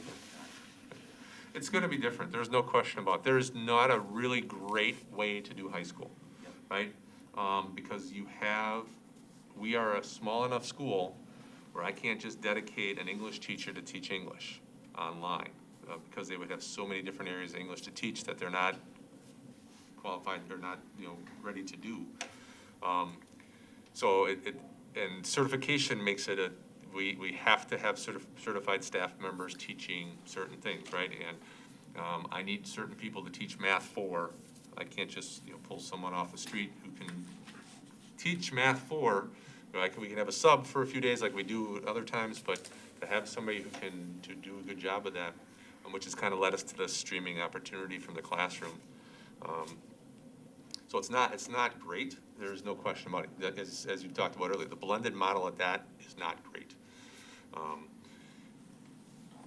But we do have some students who have chose that. They want to be in person because it's just getting up, getting to school is important, and that routine and not having that routine is difficult for them. Stephen, I have something to add too. Yeah. I was going to ask if that's okay. This is Joe. John, one of the things that I think we need to understand too is that it's not going to be every class that's going to be live streaming. So we do have some classes like Jamie Lake's Tech Ed classes that for those kids that are going to be home, they're at the beginning of class, they are going to take attendance, they're going to do direction, but then obviously Mr. Lake is going to utilize the shop. So those kids that are there are going to be able to use that shop. So it's not going to necessarily be live streamed at all times for every single class. When we talk about English, math, social studies, science, yes, there will be more live streaming. There also will be opportunities, for instance, like in a science class, if a science teacher is deciding to do a lab, that he can have, students that are in person work with students that are at home in a Google Meet on a lab, which I think is pretty interesting and pretty unique. So there are going to be some opportunities they've never had before to connect with some of those kids that are going to be home, whether it's blended or online. And again, there are going to be some classes where it's not going to be live streamed, especially the entire class period, the entire block, because they're going to be utilizing hands-on things that they're going to do, like art classes or tech ed classes, just so you know. So a teacher who is teaching one of these classes is going to be developing content for the in-person students as well as content for the online. So essentially doing the job they're doing now plus doing another job. Okay. Sorry, I'm sorry. No, you're good. So just in regards to your question, like if kids are asking questions, like just from the student perspective of online school, like I have learned half of what I would learn in school, like in person, I think. And like with social interaction, like I'm getting no social interaction with any of my classmates whatsoever. Like I'm in WorldCom, which is our speech class, and like she asks us to talk and no one talks. Like she literally asks us to have conversations and no one has conversations with anyone. And I just think like not being in front of the teacher, it's so hard to like grasp what you're learning, because a lot of the times the live portion of the class is going over the agenda, and then the next hour is learning by yourself, and I find it really difficult. I think other people do too. Yeah. That's good, thank you. Yeah, no, it's a good perspective. I mean, kind of what I'm hearing is, we're saying that this, we all realize this isn't the best, but it's a step that we need to take, is what I'm hearing anyway. And I think we just need to make sure that and I don't know how to do this, but I don't think we've done it well enough yet because of the people that I'm talking to. I don't think there is a lot of understanding of what this really is. And I know we've done the videos, and I don't know how to do it. It's the same problem we've always got here in Lodi, is that there's no good way to message things out to the public, but, anyway, yeah. Well, I think one thing that is really saddens me is that we've talked about moving stepwise, online, blended, return to full-time everyone in the classroom. Realistically, are we looking at a situation where we can get everyone back in the schools at the same time unless we have a game changer like a vaccine this semester? I mean, could we eliminate the need to socially distance? That's what it would take to have people back. So I've often felt like, well, I could live with the blended model because it's a way for us to get what we want. I don't think it is a way for us to get there, what we really want.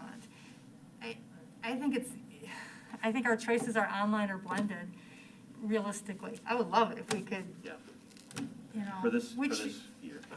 For this, yeah.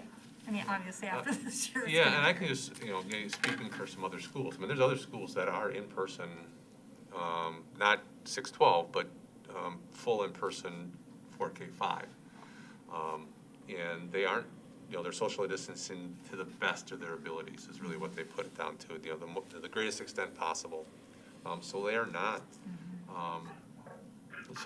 socially distanced. And there's high schools, I'm sure, that are doing the same thing, that they're just not quite able to social distance because, a group of your students are going to take online, regardless if you go back to a full model. And it would just have the board and the district would have to say, yep, that's what we are, kind of like we're doing for busing, right? That we know we can't social distance, we're going to do the best we can. And if you want to send your child,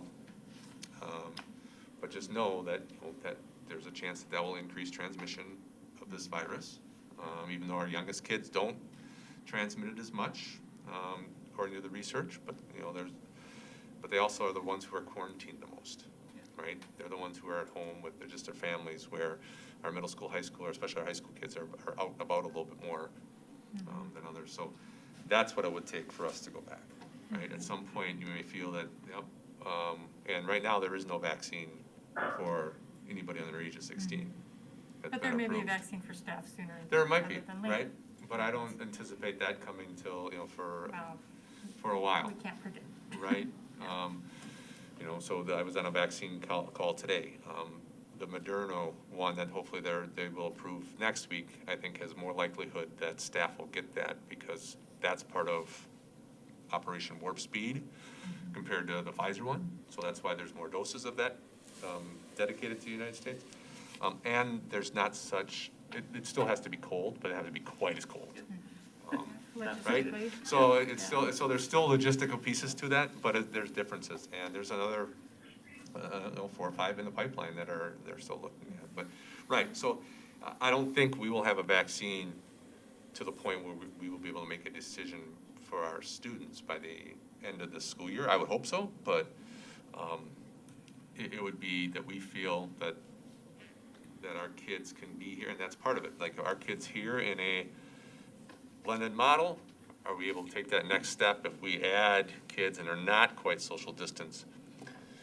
Do we feel that that's safe? And again, the youngest kids, we discuss them separately from the older kids at each step of the way. Well, I think we need to be working on messaging, even to the point of not necessarily what the blended model is, because I think you guys have done a great job with that. I don't think there's anything more of that. But I think we need to prepare parents for, and guardians for the fact that there will be shutdowns. Oh, yeah. And it will be without notice, and it will be disruptive, and it's just part of going back to this form of teaching, is that, you know, if you look at all those letters that we get, that all the guardians get throughout the week, those are potentially classes that could be shut down, or in cohorts that could be shut down. So I think that's something else, and that's not a reason to not go to the blended model. I'm just saying I think that's something we have to prepare everybody for. So I think it's a messaging thing again, right? Of how do we make sure that they understand that, you know, be prepared for this. And again, it's not to prevent the anger. It's really more to, you know, prepare yourselves at work. That, you know, let your manager know that, hey, my kid's going back to school, but I may get a call at any minute. That, you know, the normal things of life. But there's this perception that we're, and somebody said it tonight, that we're going back to school, and we are. It's a step, and it's a good step, but there's a lot of caveats to that step, and it's almost like you're walking across a bridge that every board can break out from underneath you as you're walking down it, kind of thing. So Nick, I'm going to ask you a question. You talked about your experience in online, but like 63% of your, you know, not classmates, well, yeah, 60% of your classmates almost, and even the grade below you, 74% are choosing to stay online. Yeah, I think it's because of the winter sports. Because, I mean, so if kids aren't in the winter sports, it's their friends that are affected with the winter sports. And then, like, that's my mindset. Like, I chose online. Like, I did because most of my friends are in winter sports. And if they're not in winter sports, they're not going back because their friends are in winter sports. So then they're getting the impression that no kids will be in school. And, like, I feel like that, too. Like, I think walking to my locker, there's going to be no one there. Like, it's going to feel empty. And you're going to feel, I don't know, I feel like you'll feel secluded from the people that will be online. Because I'll get more interaction if I'm not in school. Because I'll, like, I mean, I see my friends when I'm outside, so. Well, you won't be walking to your locker either way. No. Yeah. Sorry. But no, I appreciate that, Nick. Yeah. Because it'll be interesting, because if the board changes that tonight, right? You know, we would be surveying our winter athletes, Well, you'd right? have So to if your winter athletes come back, You probably need to resurvey everybody. Everybody. then, because of what you just said. And I'm in curling, too, which isn't You know. Right, I know, technically I know. affected, Yeah, but it's not, I'm still in a sport. It's good feedback. Yeah. yeah, I appreciate it. Okay, does anybody else have any other questions or comments? I just had a question about thresholds for closing and metrics. At this point, it feels like we are not using metrics at all. Right. Just to be upfront about it. We do have thresholds for when we close classrooms, when we close schools. I don't know if that's something that's evolving, which would be fine, you know, based on recommendations and so forth. I don't know if it necessarily has to come to our level, but I mean, I don't know if I feel really comfortable with saying we are not looking at community spread whatsoever, but I mean. If we look at it, it's scary. Right, so what is the effect that community spread is having on the spread within the schools? I think what we're saying right now is that those are not as related as we had been concerned that they were. But like, what if it gets even worse? I mean, when we made those decisions at the November board meeting, we talked about having, like, okay, so we wanted to open on January 19th, but we have 2 board meetings between now and then, and this is one of them where we could potentially pull the plug on everything. Same thing with the January one. I mean, I don't want to like rip the rug out from under people who are planning, but we're still trying to make decisions that are best at each step. I don't even know. I'm just trying to acknowledge that we have stopped looking at the metrics, really, in making decisions. I don't know if that's okay. So I'd go back And I would agree, we have moved away from metrics, but I also would say that's kind of what the science is telling us to do, is to stop looking. Not that we shouldn't pay attention to it at all, but that, when I went through and read about, Dane County Public Health saying the same thing. In the fall, this is what the science told us to do. It's now telling us to, like, once you get kids back in building, really just focus on what's going on in that building. Like, if you're having the way community spread is gonna impact that is if you have a lot of kids coming in with it or a lot of staff members coming in with it, and you're constantly quarantining people out and you're bouncing in and out, then you may have to make a decision about closing for a while or doing those types of things. So it's more looking at that local level, not even the county level, it's like within our buildings, what's happening. Now, if there's high community spread, it's gonna come into our building, right? It's just, we're part of the community just like everybody else. So, the more our community can do things to limit that, the better that will be for our students and our staff. But there is no way that we are not going to have cases in our buildings. There is no way we are gonna go away from quarantining out. And so part of that is looking at, the original question was, what are our guidelines? So we are gonna relook at those actually there tomorrow on our administrative team meeting. That is like the second thing on our agenda is like, do we still stick with what we had talked about earlier? Because that was based on a lot of those same ideas. Or do we look at, it really comes more down to a case-by-case basis. And I used an example, like we had a metric put in place where like we have 2 kids quarantined out, we were gonna shut down a sport this fall. Well, we had 2 kids quarantined out for a sport, but neither of them had been in contact with anybody else on the team. So it made no sense for us to like follow that and quarantine and shut down that sport. And the same with the classroom, right? You could say, well, 2 kids in a classroom become positive. Well, if they were there on Thursday and, they start symptoms on Sunday, don't come back to school and both test positive in different ways and we're in contact, then you have to make decisions based on that individual situation. So we'll have some guidance, but you're gonna have to make individual decisions. And actually, I just reached out to 3 of my colleagues in Columbia County, asking them how they've been doing that. Like, how did you start in the fall and how did you do it now? And that's what they're doing, right there. It's based on individual decision. And really it comes down to staffing. When you're closing, if you have an outbreak, if you have 2 or 3 kids in a classroom and you connect them, then yes, you're gonna have to do some things and move to online. But the issue becomes when you quarantine out a staff member, right? So a student comes in, it's positive. We work hard to be outside of 6 feet for 15 minutes, but that's hard, especially at our younger levels. That's really hard.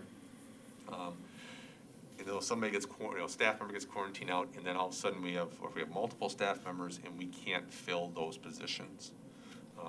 So we're trying to prevent some of that by, again, we added, we're working on adding 4 full-time staff members for the 2nd semester just as insurance for that. So I know one of our people talked about that today, just the cost of this is significant. I think the mindset we have to get over is that we're leaving preventive mode and moving into containment mode. It's really what we're talking about, and that's what other districts have done. They've been successful at it, but it is a mindset shift that I think we've all been in. How do we prevent this from getting into our school buildings? And what we have to shift to, how do we contain it when it does come in? Because you're right, it's gonna come in. So, for me anyway, it's a mind shift. Well, then our kids are doing that, right? So, especially our older kids, they're out interacting anyhow, right? So, they're getting together. But most of them aren't coming into the school. Nope. I think that's the thing is they're interacting other places. Our responsibility is within those 8 hours of the school day when they're in the building, and it's just like at work. We've got no community spread within the building, and we've 800 employees in one building that it doesn't have it. There's a whole bunch of people that got it outside, but we can't control that. It's how do we keep it from getting in, and when it does get in, how do you contain that so it's a small group of people? And I think you can't control everybody when they're outside. And so I think it makes more sense to me now that we're moving into a containment mode. But I think, again, that's something important for parents when they're making these decisions about, you know, if you're a parent who yourself is high risk, we're gonna try our best to contain this, but there's a possibility it could spread, you know, even though you're doing all the right things in your group, so you may wanna keep your child at home for that, but that's their decision, not ours.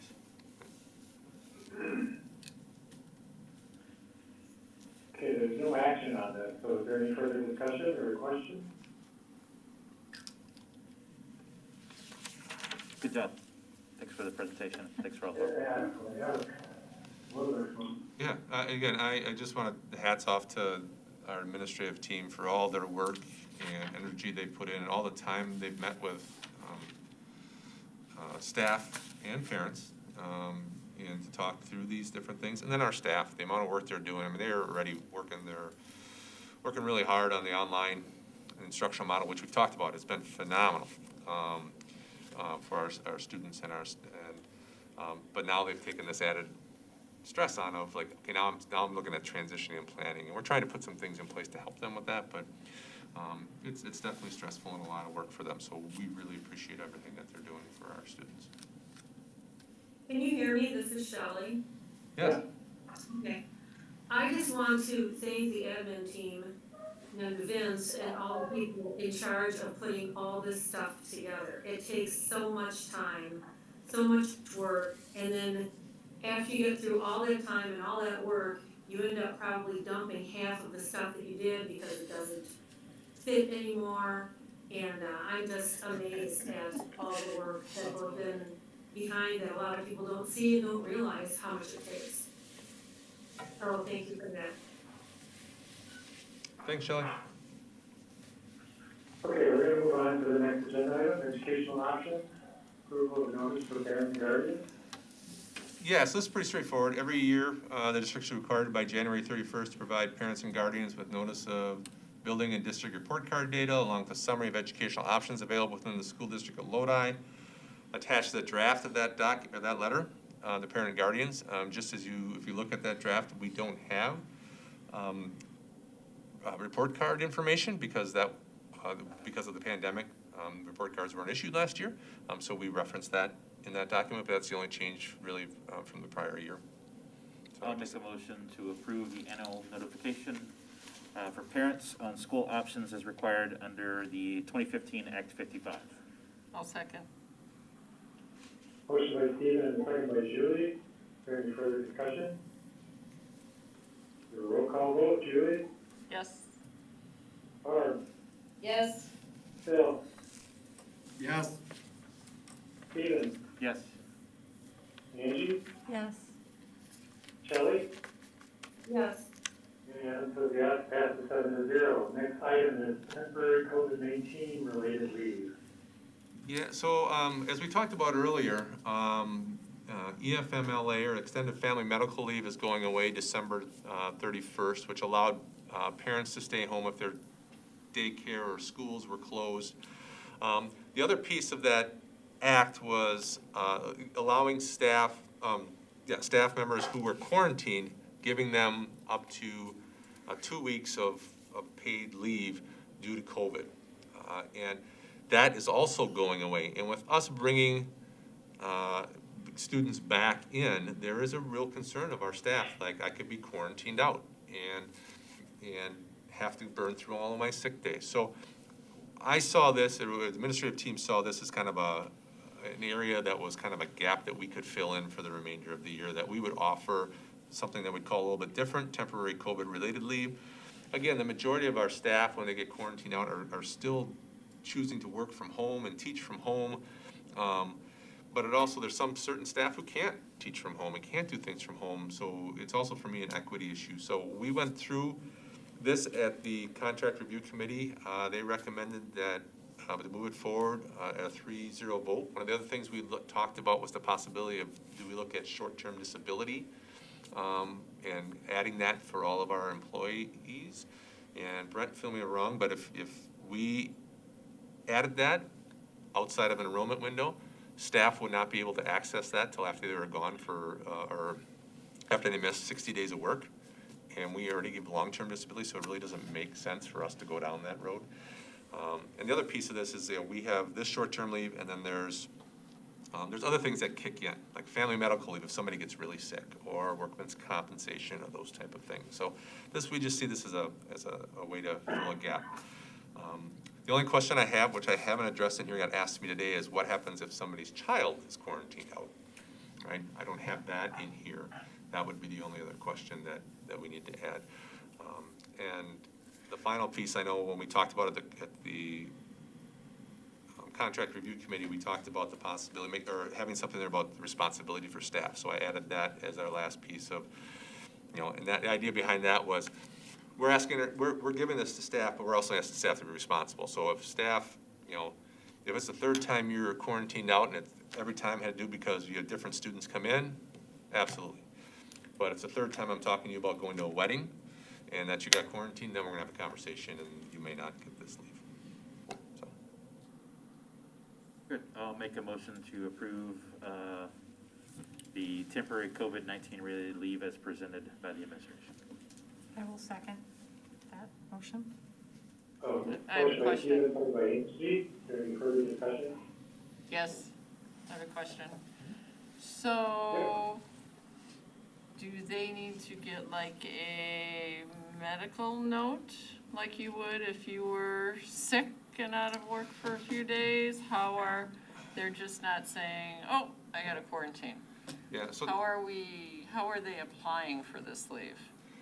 typically what has happened in this year is that they have had to have some order to be home. Either medical providers told them, or a public health official, or typically in our case, our school nurse has told them that they need to quarantine. Okay. Right?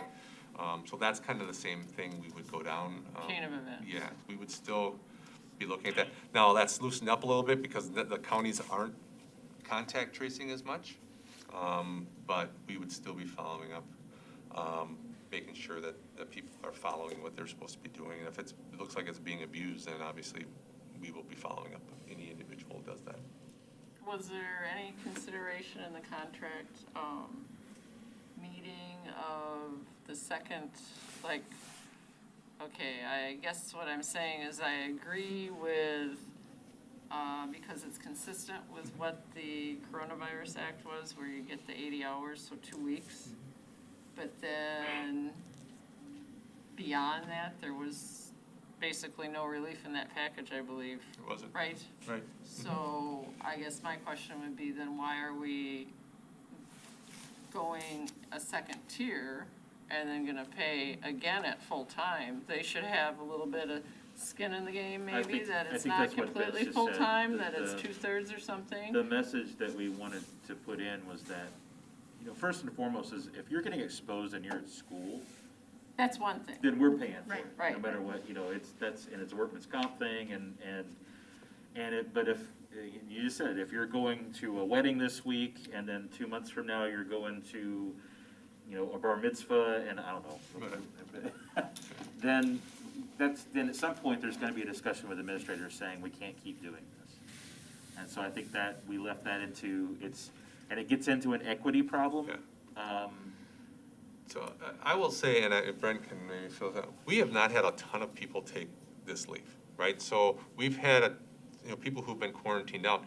The vast majority have chosen to work from home, right? So they have continued to work from home, teach from home. There are certain staff who can't, and that's really what we kind of looked at. Like if you get quarantined out multiple times from here at school, like are we gonna at some point, because we have also talked about that initially, like, well, do we have, does the contact have to happen here at school for this to even kick in? And we just didn't want to go down that road. They have no Because proof. it's, I well, mean, and COVID is, we just talked about community spread is out there, right? And it really, for me, this is a way, our staff is nervous about coming back. And this is another way that we can kind of say, okay, it'll be okay. We will work with you. We will help support you. But I would see the vast majority of our staff, again, if they get quarantined out, are going to teach from home if they have that opportunity to do that. And that's kind of, we have that process built in there too. Like that's the first step. Can you work from home? Did that work for us? Yep, we'll let you. But if you're an educational assistant, you might not be able to. If you're a custodian, you can't, right? So that's why we looked at, and again, working like some of our special ed EAs are working with, they cannot be socially distanced from our kids. They just can't. So that's why we looked at multiple, because we've had people be out multiple times this year. And from here. Yeah. So we just felt it was the right thing to do. Sorry. Go ahead, Adam. We did have some questions. We asked those same questions in the committee. We had that discussion. Any further comments or questions? Okay, we'll take a roll on that. Julie, you're first. Pass. Barb? Yes. Bill? Yes. Stephen? Yes. Angie? Yes. Shelley? Yes. And Adam says yes.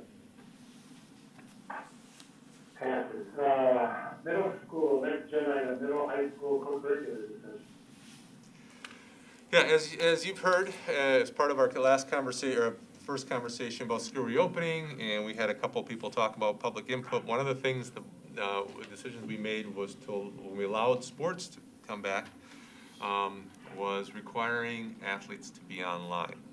So let's first talk about the middle school. The middle school, when we had that requirement, we didn't have a date for kids to come back to school. Once we put a date on the calendar, it becomes pretty problematic because you're asking only one group of kids to make that decision, right? The middle school's girls basketball kids are the only kids that have to be online because boys basketball and boys wrestling are done at this point. And there's just some concerns about that level of students having to be, making them be online.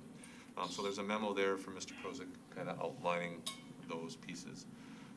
And then as we've heard more about high school, concerns about high school athletes, and again, with the numbers being what they are, people, what they've chosen, and looking at, there's definitely pros and cons to our what we are doing for high school, right? The pros are the kids are in contact with other people in other districts, and you cannot compete in basketball or wrestling without having physical contact.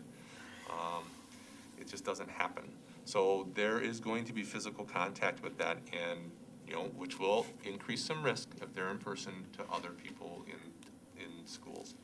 The cons, which we kind of referenced or been referenced a couple times, is like we have school kids engaged in all other types of things too, right? And they're engaged in Nordic ski and curling and jobs and things like that.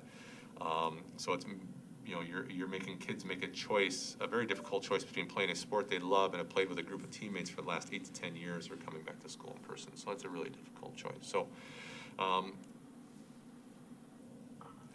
just thought we'd bring this back and have this conversation because it was part of a bigger conversation before, and this was just one small part, which is causing some frustration with people. So.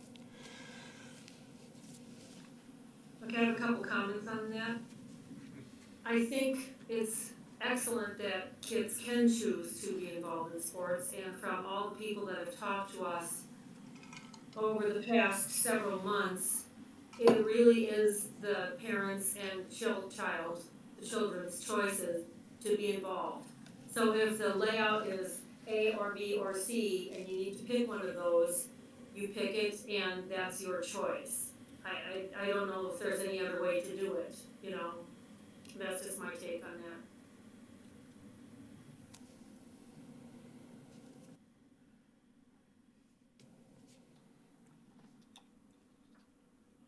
So, let me try this. I'll make a motion to allow middle school girls basketball students to participate in the blended model if they choose to, and not remain online. I'll second that motion. I'll second. Okay, so I made a motion and I got a couple seconds. Who's first? The Ganji. I think Angie. Angie. Okay, so Adam made a motion and Angie seconded it. So let's have a discussion about that. So like Shelley said, it is a choice. People can make those choices, and students make those choices. But like Vince said, we've already let two sports, wrestling and boys basketball, go through without those restrictions. Now we have girls basketball with those restrictions. In addition to making them do a choice between playing with teammates they played with for years and going to school. I think the girls ought to be able to go through also, based on the other information we have with the guys in the wrestling. How many COVID knockouts, whatever it was, restrictions were there in boys basketball and boys wrestling, do we know? They have to wear a mask. Is that what you're asking? What other mitigation efforts are there? How many cases? Oh, how many cases we've had? Yeah. At the middle school,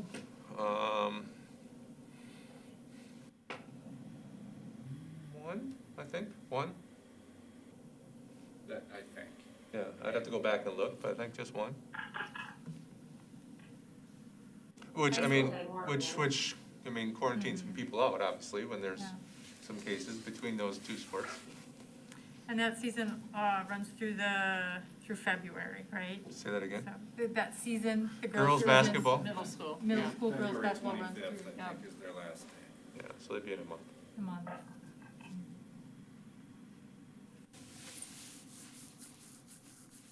I don't think we can restrict the girls from it if the guys already have done that.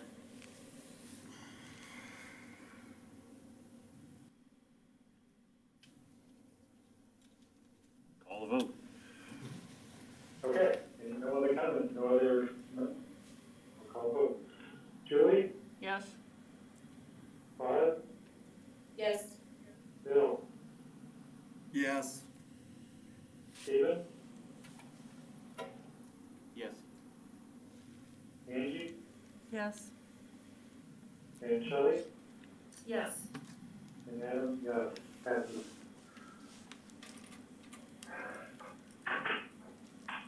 High school, different story.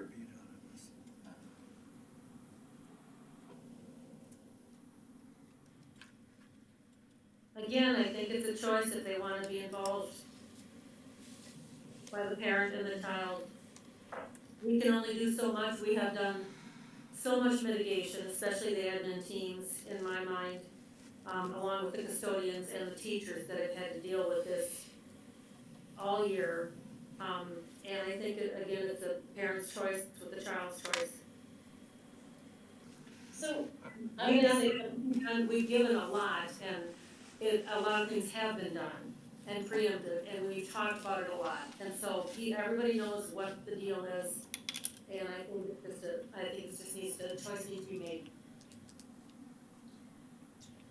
I wanna say something probably rather bluntly, but, right, like, we just have these parents that just keep coming back to us saying, why are you signaling out athletes? Kids are working, kids are doing club sports, kids are seeing their friends, right? Like, I'm at a point where I just feel like, and I'm gonna get crucified for saying this, but right, like, parents just aren't parenting. Like, if you're truly concerned about your child getting COVID and not wanting to bring it to school, then put your foot down and don't let them engage in those things. But parents are doing it anyways. So, how is us preventing athletes from preventing or participating in the blended model making any significant difference to what they're already doing? The community has very much told us these kids are gonna do all of this anyways, nobody's going to stop them. I understand our responsibility and our wanting to try to protect everybody in the building as much as possible. But I feel like at some point, right, we're just working against a feat that we can't win against. So I don't know that us isolating those 83 kids is gonna have any dire results on keeping COVID out of our buildings. And I understand totally it's our due diligence to make sure we're doing everything we possibly can. I'm just at a point of, I don't know that it's making a difference. I don't think it can be any of our choice. I think it has to be the kids, the parent's choice. They know what they're gonna get into. If the parents approve their child, you know.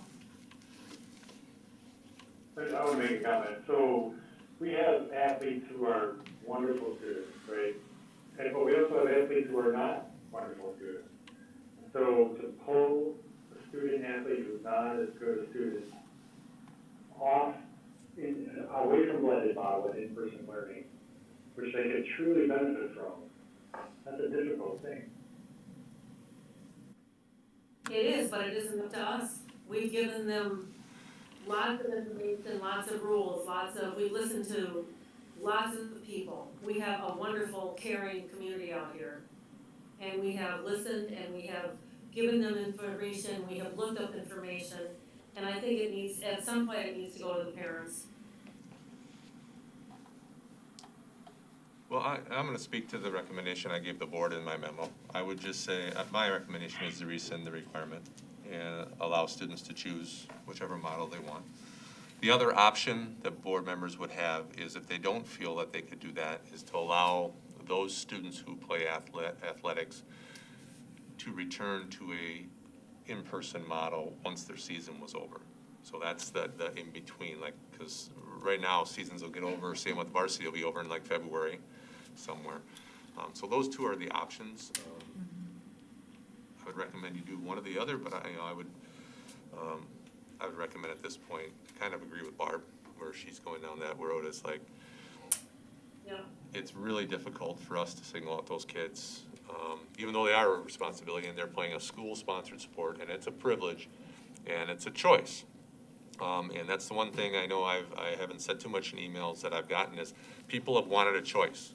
And just like I want more choices, every time I seem to get a choice, I don't like either of those choices, right? I ask for more choices from the county at times, and I get some choices and I don't like either of them, right? But it's a choice, right? I asked for it. And so it was interesting to me that I got some emails that said, I didn't get a choice. Well, you have a choice. You don't like your choice. I get it. And I felt in October, when we made this decision, I don't know if we would have had athletics if we wouldn't have made this a piece of that. I don't know if we would have went down that path. I don't know if we would have or not. But we are now into it, right? There's a game going on tonight, and the mitigation, as we had the speaker talk tonight, is pretty strict.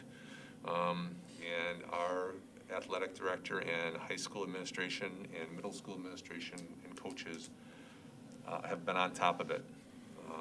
You know, the first day we had some practices and there was a little slippage and it got dealt with immediately, and our athletes have been on top of it. Not that our parents always like it, how we're walking through those games as well, like the two people and sanitizing in between, and we're doing everything we can on that end as well. And we're also, everybody's going to be going into school, so it doesn't make sense to me to not just do it. And I was the opposite way like 3 or 4 months ago, but, you know, again, parents don't get to make a choice, so. Sounds like a motion, so. I'll make the motion, whatever it is I just said, sorry. Can we be clear on what what the motion is? I can't type that. Come on. You need to be a little bit more refined on the motion. We'll make a motion that all students have the option of being in person or, I can't do it, I have a headache, sorry.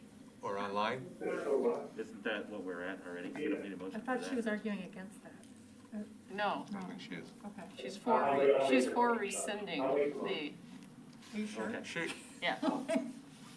I think Shelley, yeah, did Shelley make a motion? No. No, Adam's gonna make it, go ahead, Okay. Adam.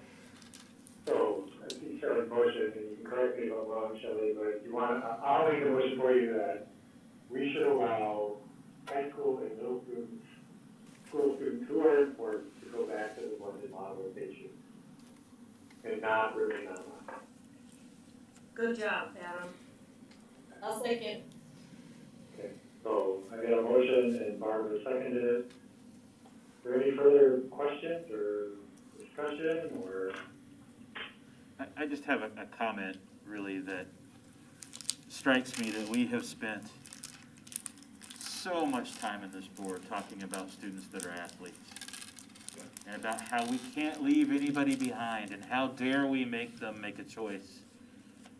But there are students in tech ed that aren't getting to do what they love and enjoy to do. There are students in all sorts of music.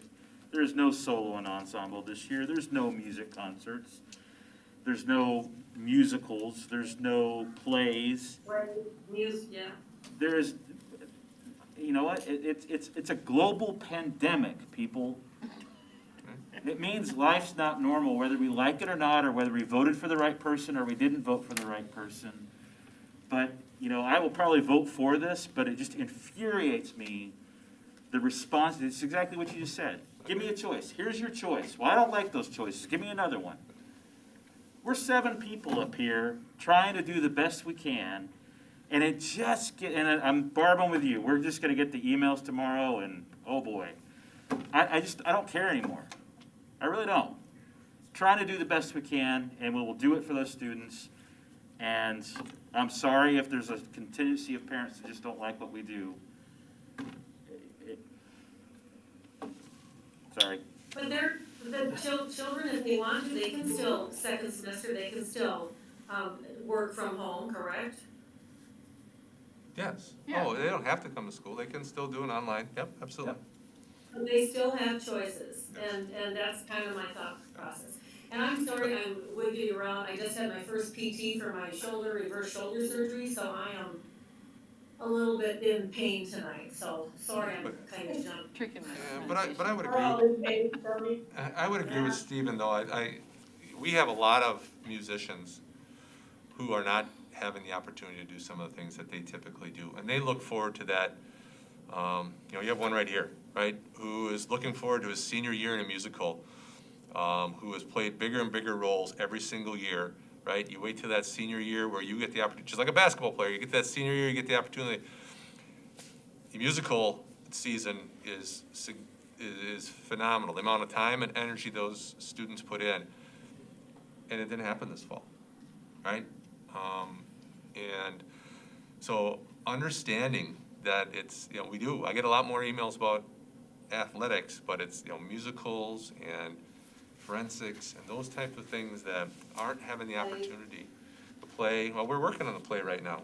We actually are. I know. But again, they're the same way. They're not going to have it in front of a crowd, just like our athletes and things like that. So and athletics are important. My kids were athletes, and they learn a lot of important skills there. But there are a lot of kids and a lot of people missing out on a lot of things, and we need to do whatever we can to keep people safe. There's not a single person in this world that's not missing out on something in their life. And the fact that as parents we're trying to still let our children participate in everything in their life is just asinine to me, right? Like, it's just not possible. So at some point you just have to have that reality conversation with your kids of, this doesn't happen right now because we're in a pandemic. But I'm all about, let's just give that choice then to the parents for now. Yep. If they want to have that option and that choice, then let's give it to them. I agree. All right, Bill. I'd like to call a vote, and can I start? Any further discussion, or are you done? Okay, Bill. No. Bill, I'm sorry. No. Say yes or no? No. Yeah, Bill saying no. Okay. Barb, Yes. Julie, Yes. Stephen,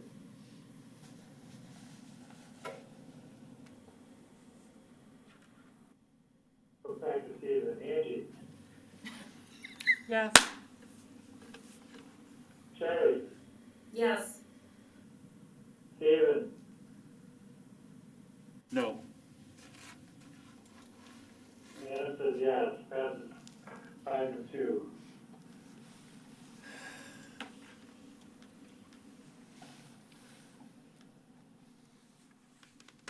Next on the agenda, board self-evaluation. I believe I was one pressuring us to do this, and when I read through it, I was like, why am I pressuring myself to do this?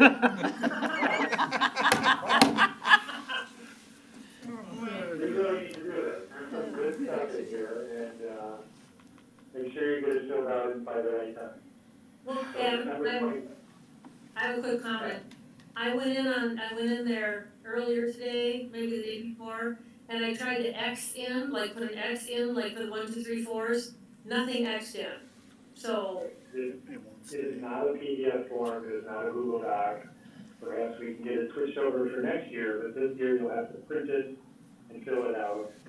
Scan it. We have a special software where it allows you to fill it out. So Shelley, on the one for technology, you need to mark never.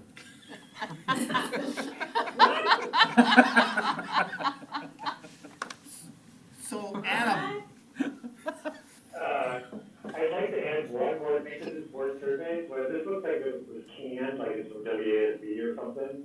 So if you feel there's any question in there that shouldn't be, or you want to add a different question to it, please add those comments in there too, right?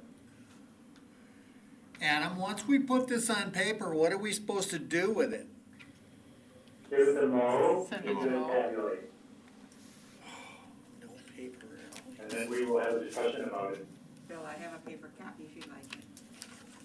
Is it anonymous, or are we supposed to put our name on it? Yeah, I don't think it'll be anonymous when your comments are on there, because it'll be clear who wrote what, so. Well, I didn't scroll all the way down to see the summary, so. So maybe instead of sending it to Mo, we should have it as one of our closed session meetings or something to review with Oh, each other. definitely. It will be closed session self-evaluation, yeah. No, but I mean because you're not gonna get honest answers if we're turning these in. I won't, I just tabulate, put it all together. No, I'm not talking about that. I mean, you know what, I mean, I think it does just as good if we're honest, if we have an open, honest discussion about it versus turning it in to be collated. So you're suggesting we just bring it back, our own copies on January, and have a discussion about it? Yes, that's my suggestion, but I'll do either way.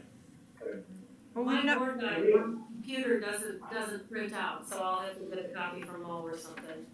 Yeah, but if we tabulate the results as a group, I mean, as individuals, they're gonna be specific things, but as a group, there might be a trend where we do better at some things, but not at other things, and it might point out what we need to improve as a board. So attend all board meetings. Not have to make decisions in such gray areas. I agree with Julie. If we see trends, either they're all forward, we don't have to worry about it, they're lower numbers, we really gotta dig in on that. Yeah, or just points out things we might need to work on. Okay, then I would come up with a different survey, because this one's not gonna tell us anything. Adam, can we That go would be part back of the to, discussion to have. can we Right. go back to black So, and white issues? Maybe we start with this. I would We've say- never done this before, right? So, Yeah. like, this is new, just for the record, we haven't ever done this one, so we don't know how it's gonna go. Okay, let's go through it and then bring it back, and that's part of the January discussion. Was this an effective tool There we for go. what you wanted to do, or do we need to explore something different? Yeah. And maybe So we that, don't have to send it in ahead of time, we just bring it to the meeting, No, turn it in ahead of time, should be calculated. to Mo, okay. No. With our names on it, because that's what you said earlier. Wait, put our own name or somebody else's name? Yeah, are we reviewing somebody else or ourselves? By the 23rd. I'd like to suggest that we table this until next month and we can talk about it, now that we know what it is. Yeah. Just because again, it's not that I don't mind reviewing it, it's just I read through this and I go, this isn't helpful. the other possibility would be you could direct the district administrator to see if there's other options out there for board evaluation tools and bring them in January. Or you could, and he could delegate it to one of his administrators, which Or would I be could better just be yet. quiet and go on with it when it happens. I'm just saying, that's a Yes. possibility. I could reach out to other places. Do they have a tool that you want to bring in and look at? And I could send them out beforehand. If that's a possibility, if that's I something would you want to do. enjoy that, but I'm not sure anybody else would. That's fine. I'd be good That'd with be that. great. Yeah, I think we're in agreement. All right, let's do that. I don't want to take valuable time away from Vin, but one of the other people maybe. What was that? Is there anybody who's got a lot of extra time? I think he's volunteering Nick or Brent to go do it. I can reach out to my group too. We can help. Just reach it out. We'll reach out to. We got it. We'll reach out to other administrators. It won't take that long. Okay, long meeting, candidacy and non-candidacy paperwork information. Yeah, so just a reminder, we have 3 seats up for election. Angie, Stephen, and Shelley. Incumbents who are not running need to have their notice of non-candidacy filed no later than December 23rd, 2020. Just a reminder that the district office is closed on the 24th, so you should turn in any, obviously before that. Other candidates must have their candidacy paperwork turned in no later than Tuesday, January 5th. And there's a link here in our agenda of where to find that form. At 5 Otherwise, p.m. What was No that? later than 5 p.m. on that day. It has to be turned in by January 5th by 5 p.m.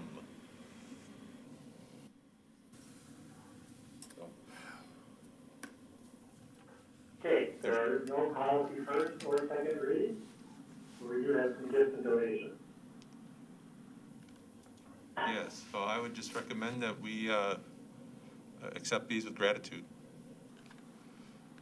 From the Ice Age Trail Alliance Foundation for $500 to our Ice Age hikers, and a donation of $600 grant from Sauk Prairie Healthcare to the Wellness Committee.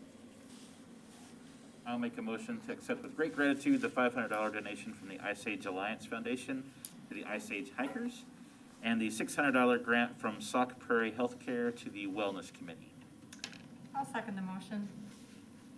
Motion by Stephen and a second by Angie. Any further discussion? Roll call vote. Julie? Yes. Barb? Yes. Bill? Yes. Stephen? Yes? Angie? Yes. Shelley? Yeah. And Adam says yes. Thank you very much. Administrative report. Is there anything anyone would like to highlight from the high school, Joe?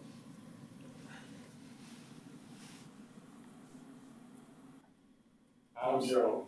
I'm still here. Well, I just want to highlight a couple things about our students at the high school. First of all, seniors, Jonah Jenny, Medora Richards, and Rachel Zychek. I want to congratulate them because they're being honored by the WSMA State Honors Music Program. So I want to recognize them. I also want to recognize a freshman. Her name is Elena Hatley. So Elena Hatley emailed me about a month and a half ago and was wondering if she could organize a food drive for our high school, and she did. So she organized a food drive, and in our last materials pickup, her and another friend, plus a little bit of help from her parents, they had 766.3 pounds of food donated for Reach Out Lodi, which was awesome. So she organized that, her and her parents were able to get that over to Reach Out Lodi. So I really appreciate Elena Hadley for organizing that for our community and for the high school. I also wanted to recognize some of our FFA students and Mr. Connor Anderson for their recent blood drive, which is very much necessary right now, that took place at United Methodist Church.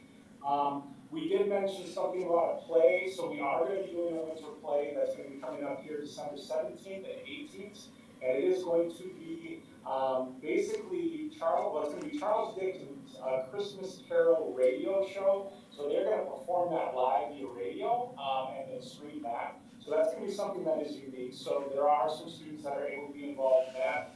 And I also wanted to mention that there were 14 students that were recently selected for the National Honor Society. I'm not going to read all the names, but they're in the board report. We're hoping we can have an induction ceremony this spring, a live induction ceremony if we can work out. 14 students were selected for that. And then I included some photos in the my board report that shows a recent boys basketball game. I want to thank Jason Marshall, student effort, all of our coaches. They're doing a really good job following our mitigation strategies. Parents too that are coming to our live events. It's great that they're following those things. It's just making it a lot easier for us. So there are some pictures showing kids wearing masks, playing basketball. So again, I appreciate those people that have been involved in organizing all those things, just to make sure students our coaches, and our families that are coming to our events are safe. That's it. Thank you. So Joe, before you go, the radio doesn't exist in Lodi, so that's live over YouTube or? That'll be streamed live from, I believe it's gonna be streamed live YouTube, but we'll make sure we present more information before we do that. So there'll be a link on our high school website that people can utilize. Cool. And I do want to bring up one more thing, if that's okay. So there's a basketball game that's going on right here right now, and there is an opportunity for all fans of Lodi sports. I'm watching live on the NFHS network.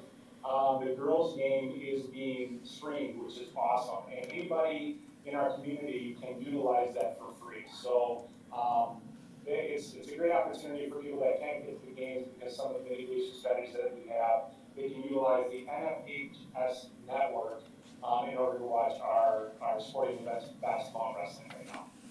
Could we get that sent out over Infinite Campus? Absolutely. Thank you. Yeah, I think that, did that just go in today, Joe? Just went in today. Pixel camera just went in today. Actually during the meeting and let me know that how to get on, and it's working great. It's a really good picture. It shows the score on the bottom of the screen. It's pretty cool. And the other thing that's gonna be nice with the radio broadcast, it'll be the first time we use the streaming system in the PAC as well. So the board approved both of those things. The PAC one went in first. We were just on a waiting list to get the one for the gym and the stadium, and they went in today. So, yeah. And I promise I haven't been watching the game the whole time, just so you know. I haven't been. What's the score, Joe? We are down by 3, just so you know. There we go. Okay, curriculum. Yeah, I'll highlight just a few things. We are excited that we had recently Dr. Renee Briggs back for the second time to speak with our staff, doing some presentations with our staff on culturally responsive practices and the area of equity. And we had the opportunity after this last presentation to put building level teams together to talk about next steps with for the district or for their buildings, and to come up with some notes on that. And the administrative team will be coming back together to review those notes shortly here. So out of those presentations, we were able to come away with some common knowledge and foundational understanding about equity and culturally responsive practices in school systems, that now all of our educators have had access to that same level of understanding, and so it's a nice foundational piece as we move forward with this work. We had our second district technology buffet, and you can see in the board docs the different presentations that were provided by our staff. We have so much internal knowledge here in the Lodi School District, and they had the opportunity to share that with each other. So there's some wonderful presentations in there.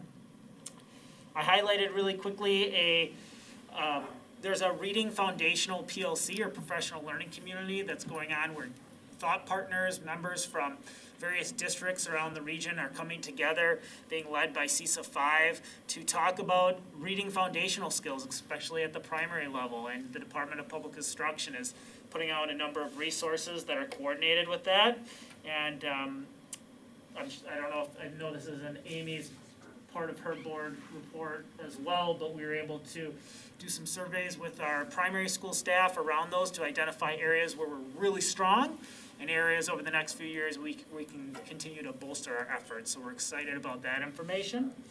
And then lastly is, one, thanks to this board and thanks to Mr. Potter, we have some wonderful technology in the district. We have a computer lab at the high school that has Microsoft Office systems running on those computers, and so we have an opportunity to leverage some of that technology to give some new opportunities to our students at the high school. So I've been working with Mr. Mankey, one of our new business teacher, and we've been looking at some opportunities through the Department of Public Instruction. There's a grant where we can partner with Microsoft Imagine Academy, and we can get free vouchers for our students to go through some curriculum related to Microsoft Office, whether it's PowerPoint or Excel or Word, and those students could in turn utilize that voucher to take one of those Microsoft assessments and walk out of Lodi High School with industry recognized certification, which maybe sounds kind of boring, but if anybody is out in the field knows how important that is when you have that on a job resume. It's a really unique opportunity. So Mr. Mankey's going to explore that a little next year as far as an enrichment opportunity with some students, and we're hoping to put a course in place in the future too where we can really leverage that technology. Okay, thank you. Okay. Just one real quick thing, really. On January 12th, we're going to be having another virtual town hall meeting with a panel of health folks of all different types. And it's kind of a follow-on from the one we did last month with the town hall with, parenting during the pandemic. This one is more related to that transition back into the school and what are things parents need to be watching for and how do they help their teens or younger children through that transition. And so we haven't quite figured out the panel yet, but it looks like we'll have some folks on it from the Madison-Dane Public Health Group. We'll have folks from the school district, and we'll hopefully have a few other health doctors and psychologists and things like that on the panel as well. That information will be on our website at lodiaction.org. As well as the recording of the Parenting During a Pandemic Town Hall will be on the website there as well. There were some great questions asked by parents during that, and hopefully we gave some good answers. And if you want to submit questions for that panel, there'll be a sign up ahead of time as well. And you can do it anonymous so you don't have to worry about, your question at all and just ask whatever's on your mind. Hey, thank you. Tiffany, with student services. I just wanted to add, I just highlight one thing from my report, shout out to Adora Billsley and Joanne Faust.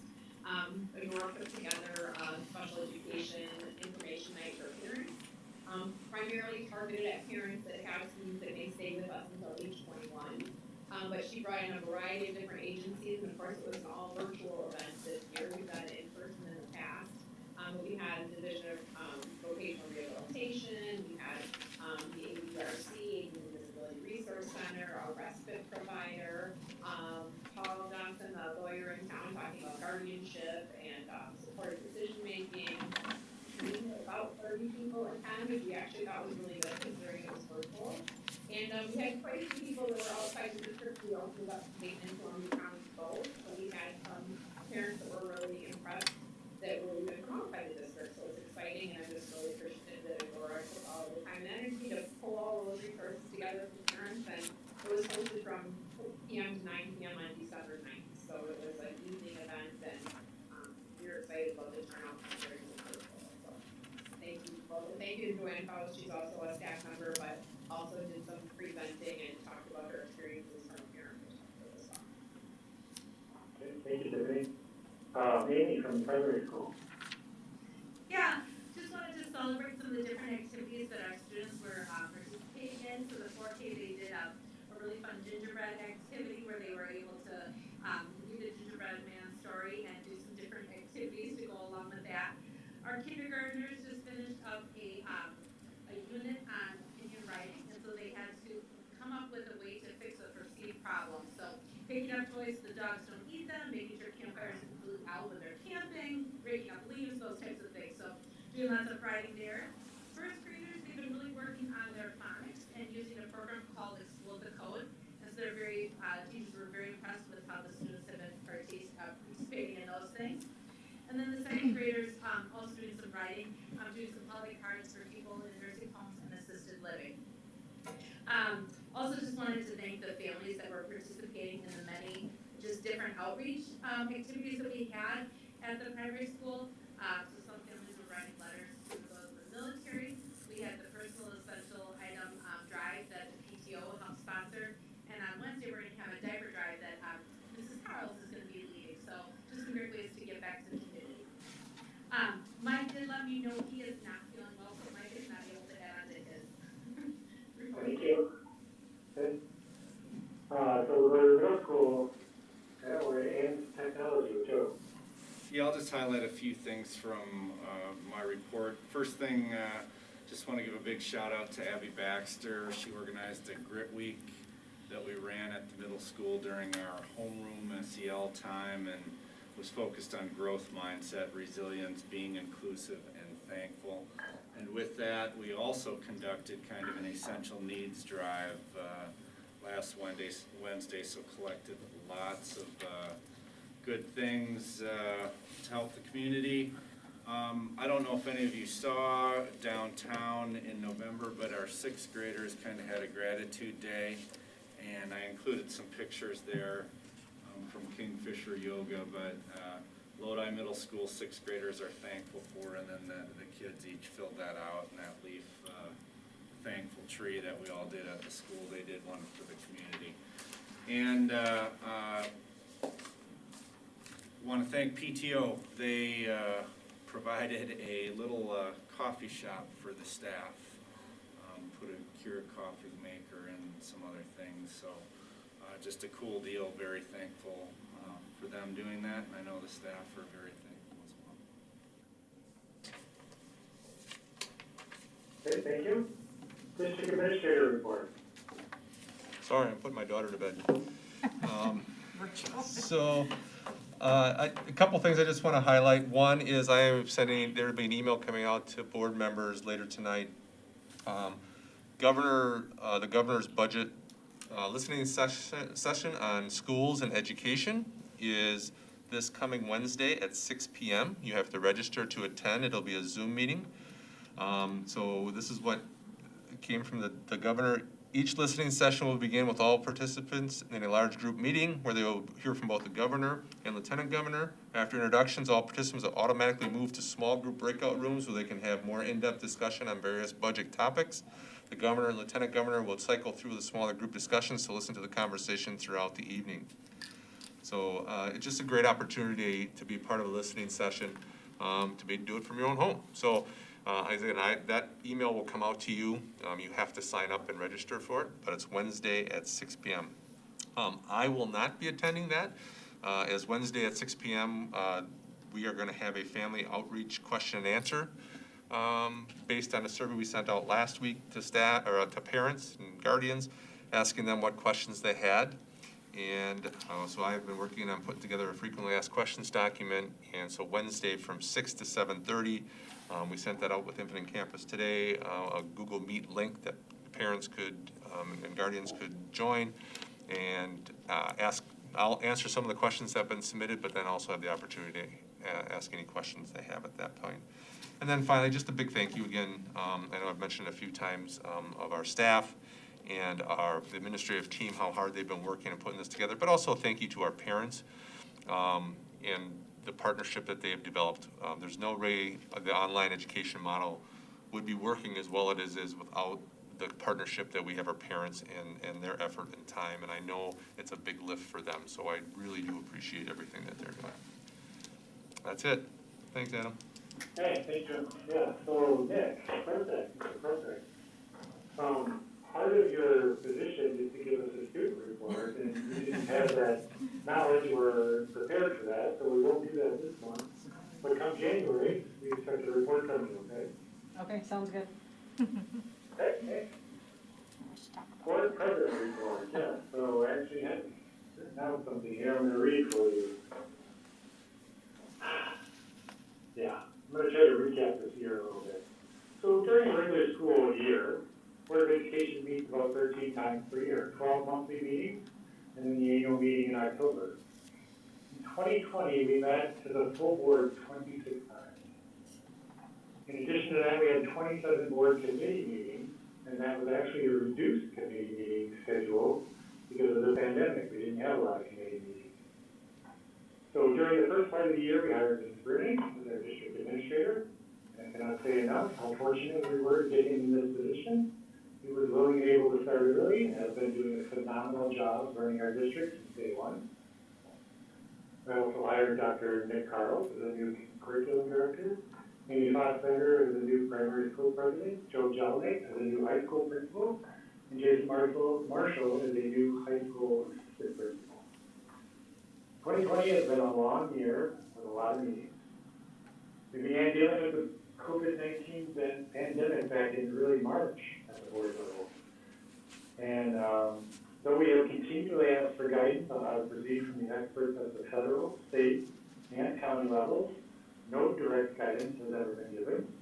Our federal leaders have continually downplayed the pandemic. Our state senate and assembly members have not convened even once to talk about it. And yet they have gone out of their way to undermine every effort that Governor Evers has put forth to try to mitigate and stay its spread. No one on our board signed up to make decisions that could literally affect the lives of people who live in our community. However, we did our best to rise to that challenge, to make the best decisions we could with the available information we were given, or to research on our own.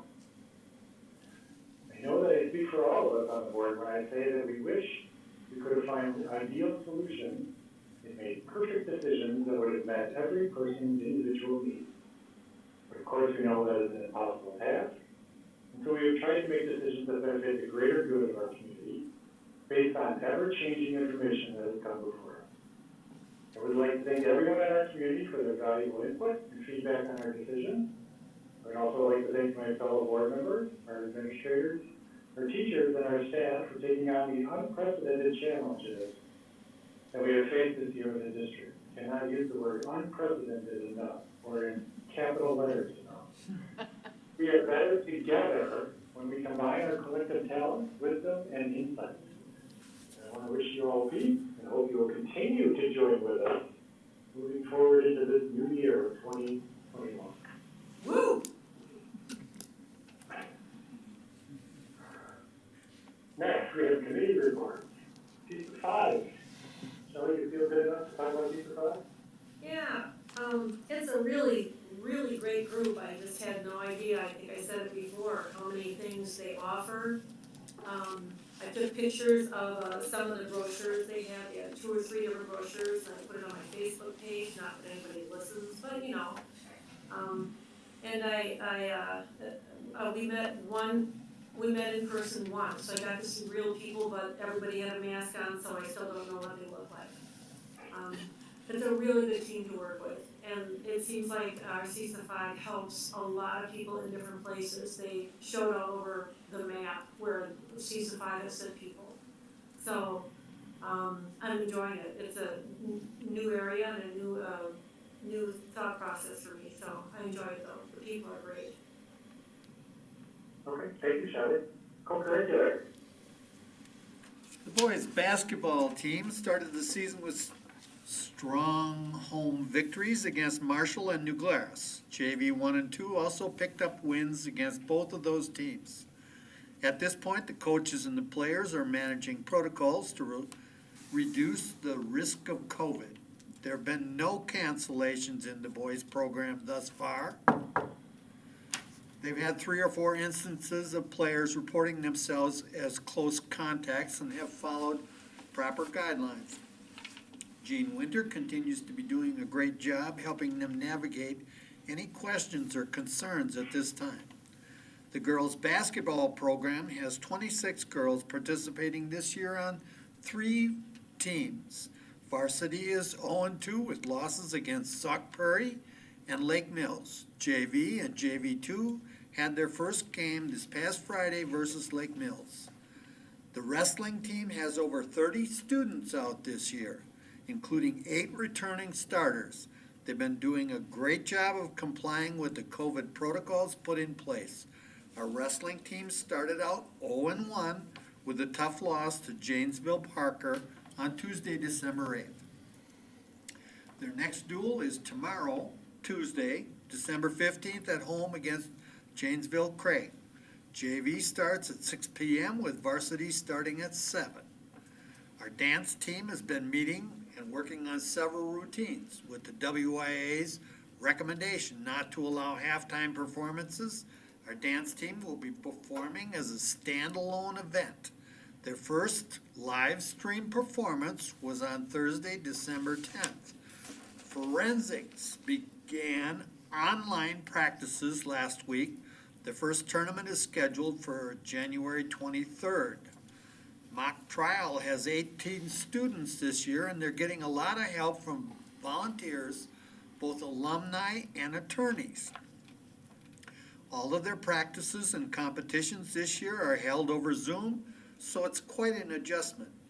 The team started competing last week. They scrimmaged against Wanakee on Monday, December 7th, and then on Beaver Dam on December 10th. And this week they will compete against Brookfield Central on Saturday. And off the top of my head, it seems to me Brookfield Central placed above us at the state tournament last year. The advocate staff has been creating a weekly news video released each Monday morning, bringing a little happiness to everyone's lives. They have two editors, Claire Shinneman and Holly Jelinek, are doing a great job leading the groups and getting things organized to create print edition of the newspaper in January. The play has been hard at work preparing a Christmas Carol radio play. The radio play will be broadcast live on Thursday, December 17th at 7 p.m. and will be available to listen as a recording after that point. The live broadcast can be found at the following link. Just please don't ask me to tell you all those letters that are in that link. And that's it for the co-curricular report. So that link is in Board Docs, if anybody wants it. Oh, good. That link is in Chinese. It'll be sent out as well. I think it's internet. It's an internet. This quarter, the kids are doing an individual project of their choice, so the students are pretty excited about that.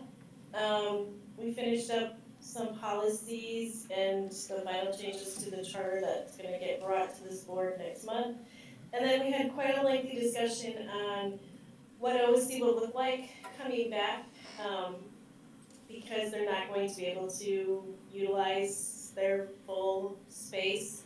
A couple of homerooms are gonna have to go into extra classes or extra classrooms in the elementary school building, and so there was some conversation and discussion about how to kind of preserve that whole group integrity foundation of OSC while they're divided into separate classrooms, so. Board committee report, contract review. Basically what we talked about was the temporary COVID leave. That was our primary discussion in the last meeting, so you saw that earlier. And then we. Curriculum? Oh, sorry. No, that's pretty much it. We met on November 18th. We had a physical education and health department update. Learned about what they were doing. There's a mentoring program with OSC and high school going on that has been successful. Let's see, lifeguard class certifications, doing virtual activity trackers, strength training with bands. So those are some of the things that are going on with the virtual school.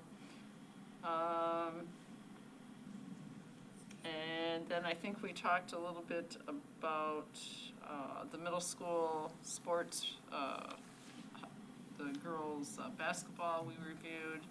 Well, that's about it. Our next meeting is in January on the 19th. Okay, thank you. Stephen, facility and finance. We did not meet this month. We will meet again on January 6th. Okay, and then Shelley, we did not meet for policy, did we? Well, I did because I had surgery that day. Yeah, we did meet for policy. You did. You I did. you went over the you went over the medication policy, which we were going to bring to the board tonight, but then we decided that we had procedures in the policy, so we're trying to pull them separate to match the rest of the policy book. So we will bring that to our next month. I thought you were bringing my medications, no? Nope. Not unless you're in school. Next, we have the future agenda. Anybody have any future agenda items? get those to Mo or Fitz. And then your future meetings are listed in board docs there. I do believe we do not need to reconvene in a closed session. Is there any closed session items we need to do? I don't think so. I don't think so. So let's take an action to adjourn. I'll make a motion to adjourn, Stephen. Shelley will second. A motion by Stephen and a second by Shelley. No further discussion. Please. Vote. Julie. Yes. Barb. Yes. Bill. Yes. Stephen. Yes. Angie. Yes. Shelley. Yes. Any other says yes. We are adjourned. Thank you, everyone.